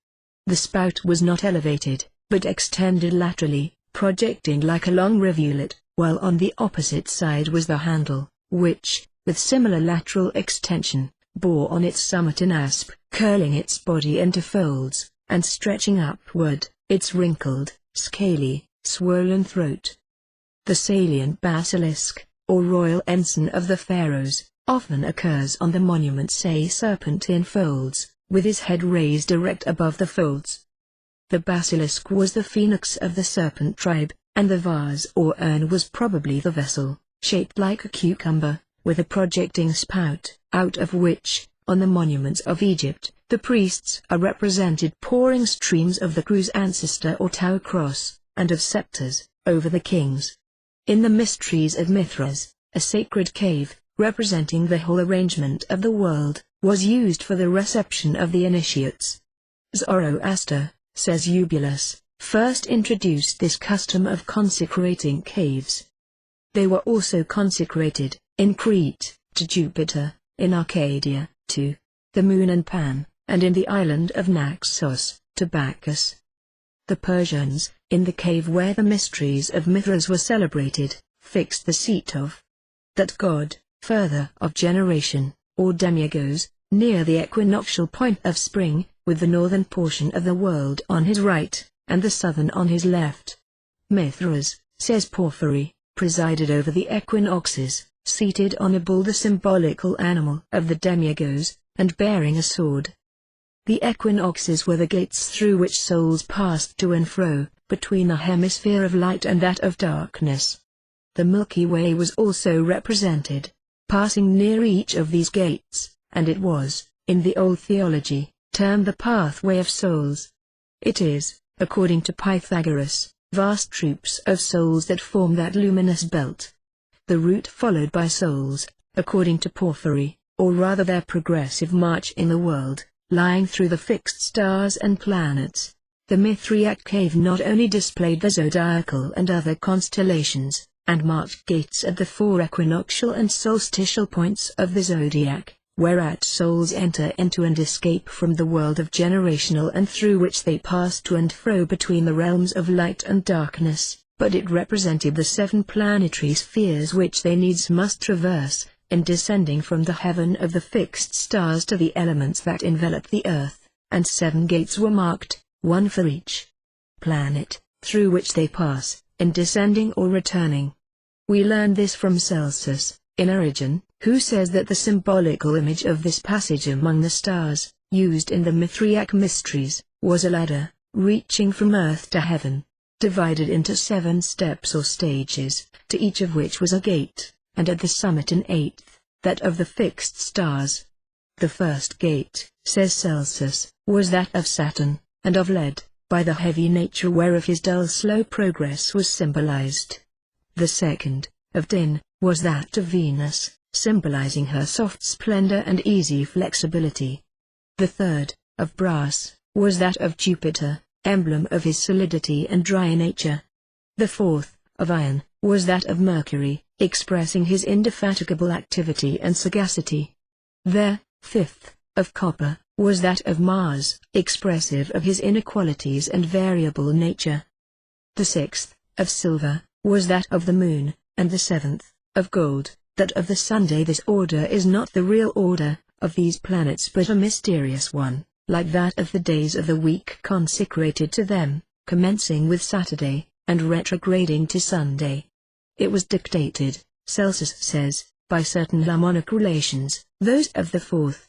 Thus there was an intimate connection between the sacred science of the mysteries, and ancient astronomy and physics, and the grand spectacle of the sanctuaries was that of the order of the renowned universe, or the spectacle of nature itself, surrounding the soul of the initiate, as it surrounded it when it first descended through the planetary gates, and by the equinoctial and solstitial doors, along the Milky Way, to be for the first time immured in its prison house of matter. But the mystery is also represented to the candidate, by sensible symbols, the invisible forces which move this visible universe, and the virtues, qualities, and powers attached to matter, and which maintain the marvelous order observed therein. Of this Porphyry informs us. The world, according to the philosophers of antiquity, was not a purely material and mechanical machine. A great soul, diffused everywhere, vivified all the members of the immense body of the universe, and an intelligence, equally great, directed all its movements, and maintained the eternal harmony that resulted therefrom. Thus the unity of the universe, represented bv the symbolic egg, contained in itself 2 units, the soul and the intelligence, which pervaded all its parts, and they were to the universe, considered as an animated and intelligent being, what intelligence and the soul of life are to the individuality of man. The doctrine of the unity of God, in this sense, was taught by Orpheus. Of this his hymn or Palinode is a proof, fragments of which are quoted by many of the fathers, as Justin, Dacian, Clemens of Alexandria, Cyril, and Theodoret, and the whole by Eusebius, quoting from Aristobulus. The doctrine of the Logos word, or the nous, intellect, his incarnation, death, resurrection or transfiguration, of his union with matter, his division in the visible world, which he pervades, his return to the original unity, and the whole theory relative to the origin of the soul and its destiny, were taught in the mysteries, of which they were the great object. The Emperor Julian explains the mysteries of Atys and Cybele by the same metaphysical principles, respecting the demiurgical intelligence, its descent into matter, and its return to its origin, and extends this explanation to those of Sis. And so likewise does Sallust the philosopher, who admits in God a secondary intelligent force, which descends into the generative matter to organize it. These mystical ideas naturally formed a part of the sacred doctrine and of the ceremonies of initiations, the object of which, Sallust remarks, was to unite man with the world and the deity, and the final term of perfection whereof was, according to Clemens, the contemplation of nature, of real beings, and of causes. The definition of Sallust is correct. The mysteries were practiced as a means of perfecting the souls, of making it to know its own dignity, of reminding it of its noble origin and immortality, and consequently of its relations with the universe and the deity. What was meant by real beings was invisible beings, genii, the faculties or powers of nature, everything not a part of the visible world, which was called, by way of opposition, apparent existence. The theory of genii, or powers of nature, and its forces, personified, made part of the sacred science of initiation, and of that religious spectacle of different beings exhibited in the sanctuary. It resulted from that belief in the providence and superintendence of the gods, which was one of the primary bases of initiation. The administration of the universe by subaltern genii, to whom it is confided, and by whom good and evil are dispensed in the world, was a consequence of this dogma, taught in the mysteries of Matthias, where was shown that famous egg, shared between Ormuzd and Ahriman, each of whom commissioned 24 genii to dispense the good and evil found therein, they being under 12 superior gods, 6 on the side of light and good, and 6 on that of darkness and evil.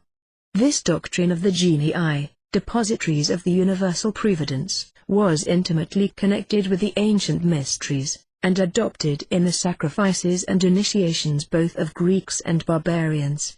Plutarch says that the gods, by means of genii, who are intermediates between them and men, draw near to mortals in the ceremonies of initiation, at which the gods charge them to assist, and to distribute punishment and blessing. Thus not the deity, but his ministers, or a principle and power of evil, were deemed the authors of vice and sin and suffering, and thus the genii or angels differed in character like men, some being good and some evil, some celestial gods, archangels, angels, and some infernal gods, demons and fallen angels. At the head of the latter was their chief, Typhon, Ahriman, or Shaitan, the evil principle, who, having wrought disorder in nature, brought troubles on men by land and sea, and caused the greatest ills, is at last punished for his crimes. It was these events and incidents, says Plutarch, which Isis desired to represent in the ceremonial of the mysteries, established by her in memory of her sorrows and wanderings, whereof she exhibited an image and representation in her sanctuaries, where also were afforded encouragements to piety and consolation in misfortune. The dogma of a providence, he says, administering the universe by means of intermediary powers, who maintained the connection of man with the divinity, was eonsecrated in the lystries of the Egyptians, Phrygians, and Thracians, of the Magi and the disciples of Zoroaster, as is plain by their initiations, in which mournful and funereal ceremonies mingled. It was an essential part of the lessons given the initiates, to teach them the relations of their own souls with universal nature, the greatest lessons of all, meant to dignify man in his own eyes, and teach him his place in the universe of things. Thus the whole system of the universe was displayed in all its parts to the eyes of the initiate, and the symbolic cave which represented it was adorned and clothed with all the attributes of that universe.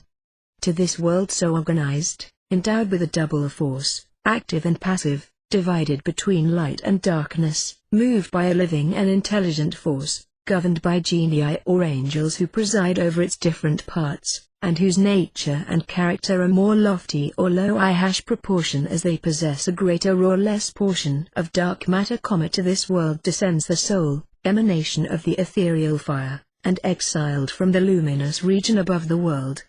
It enters into this dark matter, wherein the hostile principles, each seconded by his troops of genii, are ever in convict, that to submit to one or more organizations in the body which is its prison, until it shall at last return to its place of origin, its true native country, from which during this life it is an exile.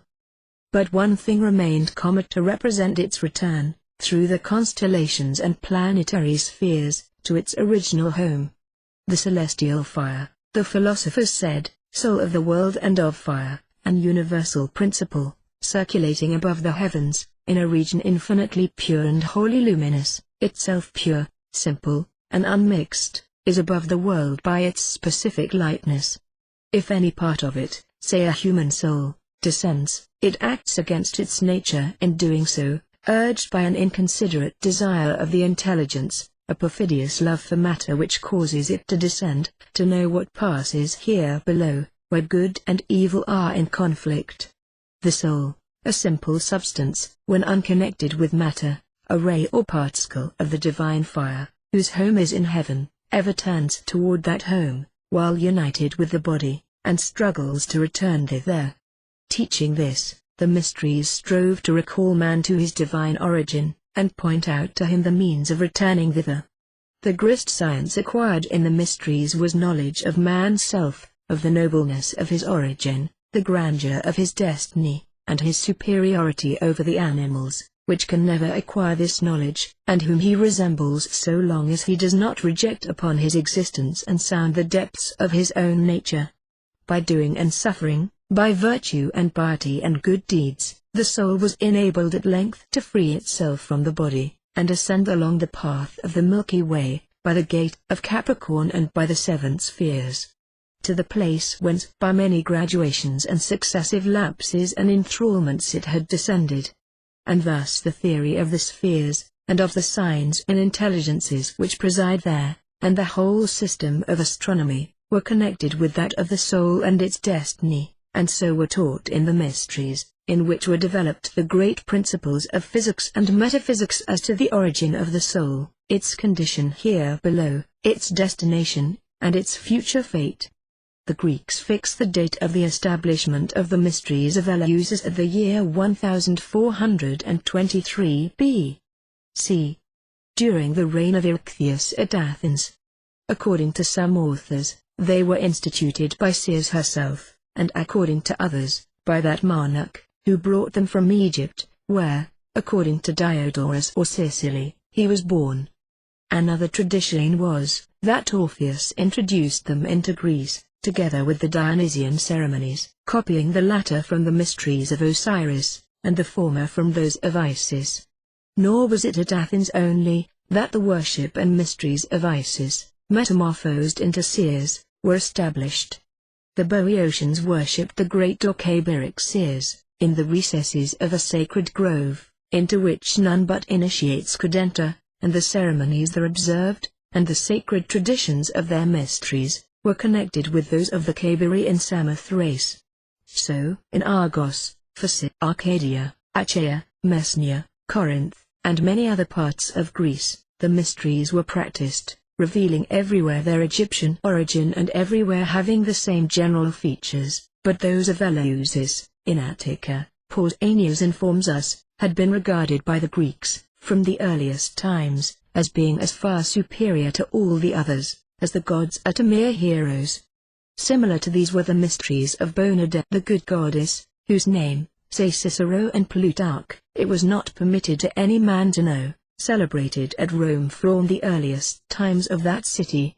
It was these mysteries, practiced by women alone, the secrecy of which was impiously violated by Claudius.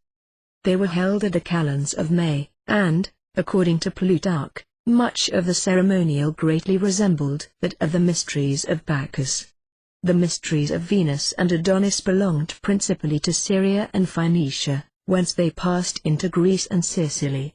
Venus or Astarte was the great female deity of the Phoenicians, as Hercules, Melkarth or Adne was their chief god. Adne, called by the Greeks Adonis, was the lover of Venus. Slain by a wound in the thigh inflicted by a wild boar in the chase, the flower called Nemone sprang from his blood. Venus received the corpse and obtained from Jupiter the boon that her lover should thereafter pass 6 months of each year with her, and the other 6 in the shades with Proserpine, an allegorical description of the alternate residence of the sun in the 2 hemispheres. In these mysteries his death was represented and mounted, and after this maceration and mourning were concluded, his resurrection and ascent to heaven were announced. Ezekiel speaks of the festivals of Adonis under the name of those of Thammuz, an Assyrian deity, whom every year the women mourned, seated at the doors of their dwellings. These mysteries, like the others, were celebrated in the spring, at the vernal equinox, when he was restored to life, at which time, when they were instituted, the sun, Adni, Lord, or Master, was in the sign Taurus, the domicile of Venus. He was represented with horns, and the hymn of Orpheus in his honor styles him, the two-horned god, as in Argos Bacchus was represented with the feet of a bull. Plutarch says that Adonis and Bacchus were regarded as one and the same deity, and that this opinion was founded on the great similarity in very many respects between the mysteries of these two gods. The mysteries of Bacchus were known as the Sabasian, Orphic and Dionysian festivals. They went back to the remotest antiquity among the Greeks, and were attributed by some to Bacchus himself, and by others to Orpheus. The resemblance in ceremonial between the observances established in honor of Osiris in Egypt, and those in honor of Bacchus in Greece, the mythological traditions of the two gods, and the symbols used in the festivals of each, amply prove their identity. Neither the name of Bacchus, nor the word orgies applied to his feasts, nor the sacred words used in his mysteries, are Greek, but of foreign origin. Bacchus was an oriental deity, worshipped in the East, and his orgies celebrated there, long before the Greeks adopted them. In the earliest times he was worshipped in India, Arabia, and Bavaria.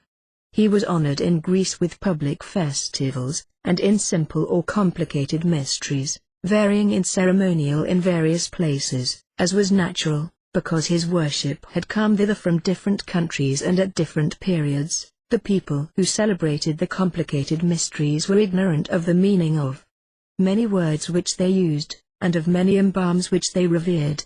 In the Sabasian feasts, for example, from Sabazius, an oriental name of this deity, the words avoi, saboi, were used, which are in no wise Greek, and a serpent of gold was thrown into the bosom of the initiate, in allusion to the fable that Jupiter had, in the form of a serpent, had connection with Proserpine, and begotten Bacchus, the bull, whence the enigmatical saying, repeated to the initiates, that a bull engendered a dragon or serpent, and the serpent in turn engendered the bull, who became Bacchus, the meaning of which was, that the bull, Taurus, which then opened the vernal equinox, and the sun in which sign, figuratively represented by the sign itself, was Bacchus, Dionysus, Sabazius, Osiris, etc., and the serpent, another constellation, occupied such relative positions in the heavens, that when one rose the other set, and vice versa. The serpent was a familiar symbol in the mysteries of Bacchus. The initiates grasped them with their hands, as Orpheus does on the celestial globe, and the Orpheodelists, or purifier of candidates, did the same, crying, as Demosthenes taunted Aeschines with doing in public at the head of the women whom his mother was to imitate, Ivoi, Sab-0I, Hyzet, Anti, Hyz. The initiates in these mysteries had preserved the ritual and ceremonies that accorded with the simplicity of the earlier stages, and the manners of the first men. The rules of Pythagoras were followed there. Like the Egyptians, they held wool unclean, they buried no initiate in woolen garments. They abstained from bloody sacrifices, and lived on fruits or vegetables or inanimate things. They imitated the life of the contemplative sects of the Orient, thus approximating to the tranquility of the first men, who lived exempt from trouble and crimes in the bosom of a profound peace. One of the most precious advantages promised by their initiation was, to put a man in communion with the gods, by purifying his soul of all the passions that interfere with that enjoyment, and dim the rays of divine light that are communicated to every soul capable of receiving them, and that imitate their purity. One of the degrees of initiation was the state of inspiration to which the adepts were claimed to attain.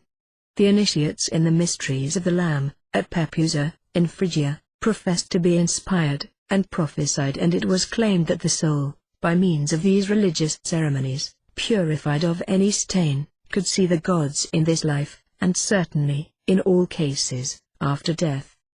The sacred gates of the temple, where the ceremonies of initiation were performed, were opened but once in each year, and no stranger was ever allowed to enter. Night threw her veil over these august mysteries, which could be revealed to no one. For the sufferings of Bakchos were represented, who, like Osiris, died, descended to hell and rose to life again, and raw flesh was distributed to the initiates, which each ate, in memory of the death of the deity, torn in pieces by the Titans. These mysteries also were celebrated at the vernal equinox, and the emblem of generation, to express the active energy and generative power of the divinity, was a principal symbol. The initiates wore garlands and crowns of myrtle and laurel. In these mysteries, the aspirant was kept in terror and darkness to perform the 3 days and nights, and was then made a ismos, of ceremony representing the death of Bakchos, the same mythological personage with Osiris. This was effected by confining him in a close cell, that he might seriously reflect, in solitude and darkness, on the business he was engaged in, and his mind be prepared for the reception of the sublime and mysterious truths of primitive revelation and philosophy. This was a symbolic death, the deliverance from it, a regeneration, after which he was called Typhon, or twin-born. While confined in the cell, the pursuit of Typhon after the mangled body of Osiris, and the search of Rhea or Isis for the same, were enacted in his hearing, the initiated crying aloud the names of that deity derived from the Sanskrit. Then it was announced that the body was found, and the aspirant was liberated amid shouts of joy and exultation. Then he passed through a representation of Hell and Elysium. Then, said an ancient writer, they are entertained with hymns and dances, with the sublime doctrines of sacred knowledge, and with wonderful and holy visions. And now become perfect and initiated, they are free, and no longer under restraint, but, crowned, and triumphant, they walk up and down the regions of the blessed, converse with pure and holy men, and celebrate the sacred mysteries at pleasure. They were taught the nature and objects of the mysteries, and the means of making themselves known, and received the name of epopes, were fully instructed, i.e. the nature and attributes of the divinity, and the doctrine of a future state, and made acquainted with the unity and attributes of the grand architect of the universe, and the true meaning of the fables in regard to the gods of paganism, the great truth being often proclaimed, that Zeus is the primitive source of all things, there is one God, one power, and one rule over all. And after full explanation of the many symbols and emblems that surrounded them, they were dismissed with the barbarous words Kog, Ompa, corruptions of the Sanskrit words, Kanska and Pakska, meaning, object of our wishes, God, silence, or worship the deity in silence. Among the emblems used was the rod of Bakchos, which once, it was said, he cast on the ground, and it became a serpent, and at another time he struck the river Zods and Hydasps with it. And the waters receded and he passed over dry shod. Water was obtained, during the ceremonies, by striking a rock with it. The Bakchi crowned their heads with serpents, carried them in vases and baskets, and at the or finding, of the body of Osiris, cast one, alive, into the aspirant's bosom. The mysteries of Atis in Phrygia, and those of Cybele his mysteries, like their worship, much resembled those of Adonis and Bakchos, Osiris and Isis. Their Asiatic origin is universally admitted, and was with great plausibility claimed by Phrygia, which contested the palm of antiquity with Egypt. They, more than any other people, mingled allegory with their religious worship, and were great inventors of fables, and their sacred traditions as to Cybele and Atis, whom all admit to be Phrygian gods, were very various. In all, as we learn here of Julius Firmicus, they represented by allegory the phenomena of nature, and the succession of physical facts, under the veil of a marvelous history. Their feasts occurred at the equinoxes, commencing with lamentation, mourning, groans, and pitiful cries for the heath of Atis, and ending with rejoicings at his restoration to life. We shall not recite the different versions of the legend of Atis and Cybele, given by Julius Firmicus, Diodorus, Arnobius, Lactantius, Servius, St. Augustine, and Pausanias. It is enough to say that it is in substance this, that Cybele, a Phrygian princess, who invented musical instruments and dances, was enamored of Atys, a youth, that either he in a fit of frenzy mutilated himself or was mutilated by her in a paroxysm of jealousy, that he died, and afterward, like Adonis, was restored to life. It is the Phoenician fiction as to the sun god, expressed in other terms, under other forms, and with other names. Cybele was worshipped in Syria, under the name of Rhea. Lucian says that the Lydian Atys there established her worship and built her temple. The name of Rhea is also found in the ancient cosmogony of the Phoenicians by Sanchoniathon. It was Atys the Lydian, says Lucian, who, having been mutilated, first established the mysteries of Rhea, and taught the Phrygians, the Lydians, and the people of Samothrace to celebrate them. Rhea, like Cybele, was represented drawn by lions, bearing a drum, and crowned with flowers. According to Varro, Cybele represented the earth. She partook of the characteristics of Minerva, Venus, the moon, Diana, Nemesis, and the Furies, was clad in precious stones, and her high priest wore a robe of purple and a tiara of gold.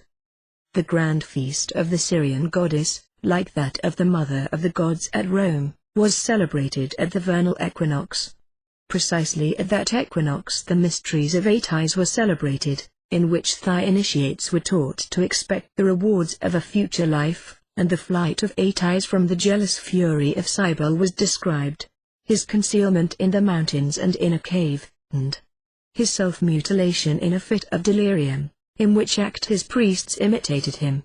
The feast of the Passion of Atys continued 3 days, the first of which was passed in mourning and tears, to which afterward clamorous rejoicings succeeded, by which, Macrobius says, the sun was adored under the name of Atys. The ceremonies were all allegorical, some of which, according to the Emperor Julian, could be explained, but more remained covered with a veil of mystery. Thus it is that symbols outlast their explanations, as many have done in Masonry, and ignorance and rashness substitute new ones. In another legend, given by Pausanias, Atys dies, wounded like Adonis by a wild boar in the organs of generation, a mutilation with which all the legends ended. The pine tree under which he was said to have died, was sacred to him, and was found upon many monuments, with a bull and a ram near it, one the sign of exaltation of the sun, and the other of that of the moon. The worship of the sun under the name of Mithras belonged to Persia, whence that name came, as did the erudite symbols of that worship. The Persians, adorers of fire, regarded the sun as the most brilliant abode of the fecundating energy of that element, which gives life to the earth, and circulates in every part of the universe, of which it is, as it were, the soul. This worship passed from Persia into Armenia, Cappadocia, and Cilicia, long before it was known at Rome. The mysteries of Mithras flourished more than any others in the imperial city. The worship of Mithras commenced to prevail there under Trajan. Hadrian prohibited these mysteries, on account of the cruel scenes represented in their ceremonial, for human victims were immolated therein, and the events of futurity looked for in their palpitator entrails. They reappeared in greater splendor than ever under Commodus, who with his own hand sacrificed a victim to Mithras, and they were still more practiced under Constantine and his successors, when the priests of Mithras were found everywhere in the Roman Empire, and the monuments of his worship appeared even in Britain. Caves were consecrated to Mithras, in which were collected a multitude of astronomical emblems, and cruel tests were required of the initiates. The Persians built no temples, but worshipped upon the summits of hills, in enclosures of unhewn stones. They abominated images, and made the sun and fire emblems of the deity. The Jews borrowed this from them, and represented God as appearing to Abraham in a flame of fire, and to Moses as a fire at Horeb and on Sinai. With the Persians, Mithras, typified in the sun, was the invisible deity, the parent of the universe, the mediator. In Zoroaster's cave of initiation, the sun and planets were represented overhead, in gems and gold, as also was the zodiac. The sun appeared emerging from the back of Taurus. 3 great pillars, eternity, fecundity, and authority, supported the roof, and the whole was an emblem of the universe. Zoroaster, like Moses, claimed to have conversed face to face, as man, with the deity, and to have received from him a system of pure worship, to be communicated only to the virtuous, and those who would devote themselves to the study of philosophy. His fame spread over the world, and pupils came to high end from every country. Even Pythagoras was his scholar. After his novitiate, the candidate entered the cavern of initiation, and was received on the point of a sword presented to his 425 naked left breast, by which he was slightly wounded. Being crowned with olive, anointed with balsam of benzoin, and otherwise prepared, he was purified with fire and water, and went through 7 stages of initiation. The symbol of these stages was a high ladder with 7 rounds or steps. In them, he went through many fearful trials in which darkness displayed a principal part. He saw a representation of the wicked in hides, and finally emerged from darkness into light. Received at a place representing Elysium, in the brilliant assembly of the initiated, where the Archimagus presided, robed in blue. He assumed the obligations of secrecy, and was entrusted with the sacred words, of which the ineffable name of God was the chief. Then all the incidents of his initiation were explained to him. He was taught that these ceremonies brought him nearer the deity, and that he should adore the consecrated fire, the gift of that deity and his visible residence. He was taught the sacred characters known only to the initiated, and instructed in regard to the creation of the world, and the true philosophical meaning of the vulgar mythology, and especially of the legend of Ormuzd and Ahriman, and the symbolic meaning of the 6 Amshashpans created by the former, Bahman, the Lord of Light, Ardapist, the genius of fire, Shariva, the Lord of Splendor and Metals, Stupandamid, the source of fruitfulness, Gdad, the genius of water and time, and Amadad, the protector of the vegetable world, and the prime cause of growth. And finally he was taught the true nature of the Supreme Being, creator of Ormuzd and Ahriman, the absolute first cause, styled Zeru-Anak-Irin. In the Mithriac initiation were several degrees. The first, Tertullian says, was that of soldier of Mithras. The ceremony or reception consisted in presenting the candidate a crown, supported by a sword. It was placed near his head, and he repelled it, saying, "Mithras is my crown." Then he was declared the soldier of Mithras, and had the right to call the other initiates fellow soldiers or companions in arms. Hence the title companions in the Royal Arch degree of the American Rite. Then he passed, Porphyry says, through the degree of the Lion, the constellation Leo, domicile of the sun and symbol of Mithras, found on his monuments. These ceremonies were termed Atromleontic and Helium, and Coratia or Hierocoratia, of 426 heavens below the Lion, with the Hydra, and also appearing on the Mithras monuments. Thence he passed to a higher degree, where the initiates were called Perses and children of the Sunday. Above them were the fathers, whose chief patriarch was styled Father of Fathers, or Pater Patratus. The initiates also bore the title of eagles and hawks, birds consecrated to the sun in Egypt, the former sacred to the god Mendes, and the latter the emblem of the sun and royalty. The little island of Samothrace was long the depository of certain august mysteries, and many went thither from all parts of Greece to be initiated. It was said to have been settled by the ancient Pelasgi, early Asiatic colonists in Greece. The gods adored in the mysteries of this island were termed Kabiri, an oriental word, from Kaba, great.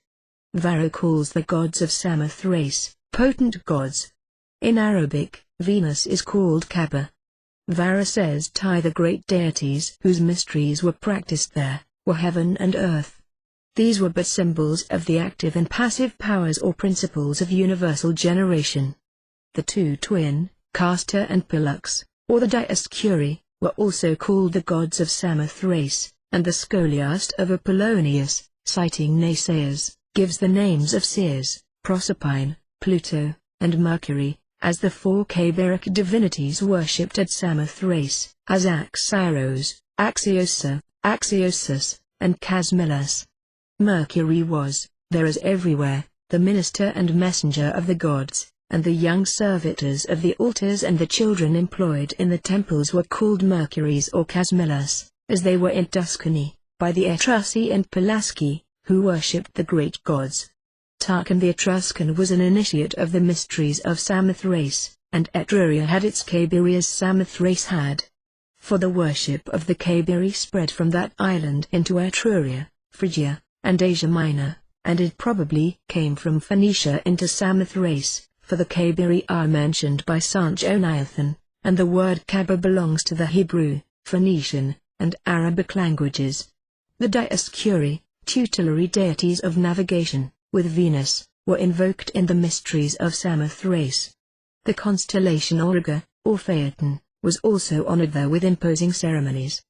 Upon the aeronautic expedition, Orpheus, an initiate of these 427 mysteries, a storm arising, counseled his companions to put into Samothrace. They did so. The storm ceased, and they were initiated into the mysteries there, and sailed again with the assurance of a fortunate voyage, under the auspices of the Dioscuri, patrons of sailors and navigation. But much more than that was promised the initiates. The Hierophants of Samothrace made something infinitely greater to be the object of their initiations, to wit, the consecration of men to the deity, by pledging them to virtue, and the assurance of those rewards which the justice of the gods reserves for initiates after death. This, above all else, made these ceremonies august, and inspired everywhere so great a respect for them, and so great a desire to be admitted to them, that originally caused the island to be styled sacred. It was respected by all nations. The Romans, when masters of the world, left it its liberty and laws. It was an asylum for the unfortunates and a sanctuary inviolable. The men were absolved of the crime of homicide, if not committed in a temple. Children of tender age were initiated there, and invested with the sacred robe, the purple tincture, and the crown of olive, and seated upon a throne, like other initiates. In the ceremonies was represented the death of the youngest of the Cabiri, slain by his brothers, who fled into Etruria, carrying with them the chest or ark that contained his genitals, and there the phallus and the sacred ark were adored. Herodotus says that the Samothracian initiates understood the object and origin of this reverence paid the phallus, and why it was exhibited in the mysteries. Clement of Alexandria says that the Cabiri taught the Tuscany to revere it. It was consecrated at Heliopolis in Syria, where the mysteries of a divinity having many points of resemblance with Aetis and Cybele were represented. The Pelasgi connected it with Mercury, and it appears on the monuments of Matthias, always and everywhere a symbol of the life-giving power of the sun at the vernal equinox. In the Indian mysteries, as the candidate made his 3 circuits, he paused each time he reached the south, and said, "I copy the example of the sun, and follow his beneficent course." Blue Masonry has renamed the circuits, but has utterly lost the explanation, which is, that in the mysteries the candidate invariably represented the sun, descending southward toward the reign of 428 the evil principle, Ahriman, Sita, or Typhon, darkness and winter, there figuratively to be slain, and after a few days to rise again from the dead, and commence to ascend to the northward. Then the death of Sita was bewailed, or that of Gama, slain by Iswara, aid committed to the waves on a chest, like Osiris and Bacchus, during which the candidate was terrified by phantoms and horrid noises. Then he was made to personify Vishnu, and perform his avatars, or labors. In the first 2 he was taught in allegories the legend of the deluge. In the first he took 3 steps at right angles, representing the 3 huge steps taken by Vishnu in that avatar, and hence the 3 steps in the master's degree ending at right angles. The 9 avatars finished, he was taught the necessity of faith, as superior to sacrifices, acts of charity, or mortifications of the flesh. Then he was admonished against 5 crimes, and took a solemn obligation never to commit them. He was then introduced into a representation of paradise, the company of the members of the order, magnificently arrayed, and the altar with a fire blazing upon it, as an emblem of the deity. Then a new name was given him, and he was invested in a white robe and tiara, and received the signs, tokens, and lectures. A cross was marked on his forehead, and an inverted level, or the Tau cross, on his breast. He received the sacred cord, and divers amulets or talismans, and was then invested with the sacred word or sublime name, known only to the initiated, the trilateral A.U.M. Then the multitude of emblems was explained to the candidate, the arcana of science hidden under them, and the different virtues of which the mythological figures were more personifications. And he thus learned the meaning of those symbols, which, to the uninitiated, were but a maze of unintelligible figures. 429 Godhead, the happiness of the patriarchs, the destruction by the deluge, the depravity of the heart, and the necessity of a mediator, the instability of life, the final destruction of all created things, and the restoration of the world in a more perfect form. They inculcated the eternity of the soul, explained the meaning of the doctrine of the metempsychosis, and held the doctrine of a state of future rewards and punishments, and they also earnestly urged that sins could only be atoned for by repentance, reformation, and voluntary penance, and not by mere ceremonies and sacrifices. The mysteries among the Chinese and Japanese came from India, and were founded on the same principles and with similar rites. The word given to the new initiate was Omitafo, in which we recognize the original name A.U.M. coupled at a much later time with that of Fo, the Indian Buddha, to show that he was the great deity himself. The equilateral triangle was one of their symbols, and so was the mystical Y, both alluding to the triune God, and the latter being the ineffable name of the deity. A ring supported by 2 serpents was emblematical of the world, protected by the power and wisdom of the Creator, and that is the origin of the 2 parallel lines, into which time has changed the 2 serpents, that support the circle and eye lodges. Among the Japanese, the term of probation for the highest degree was 20 years.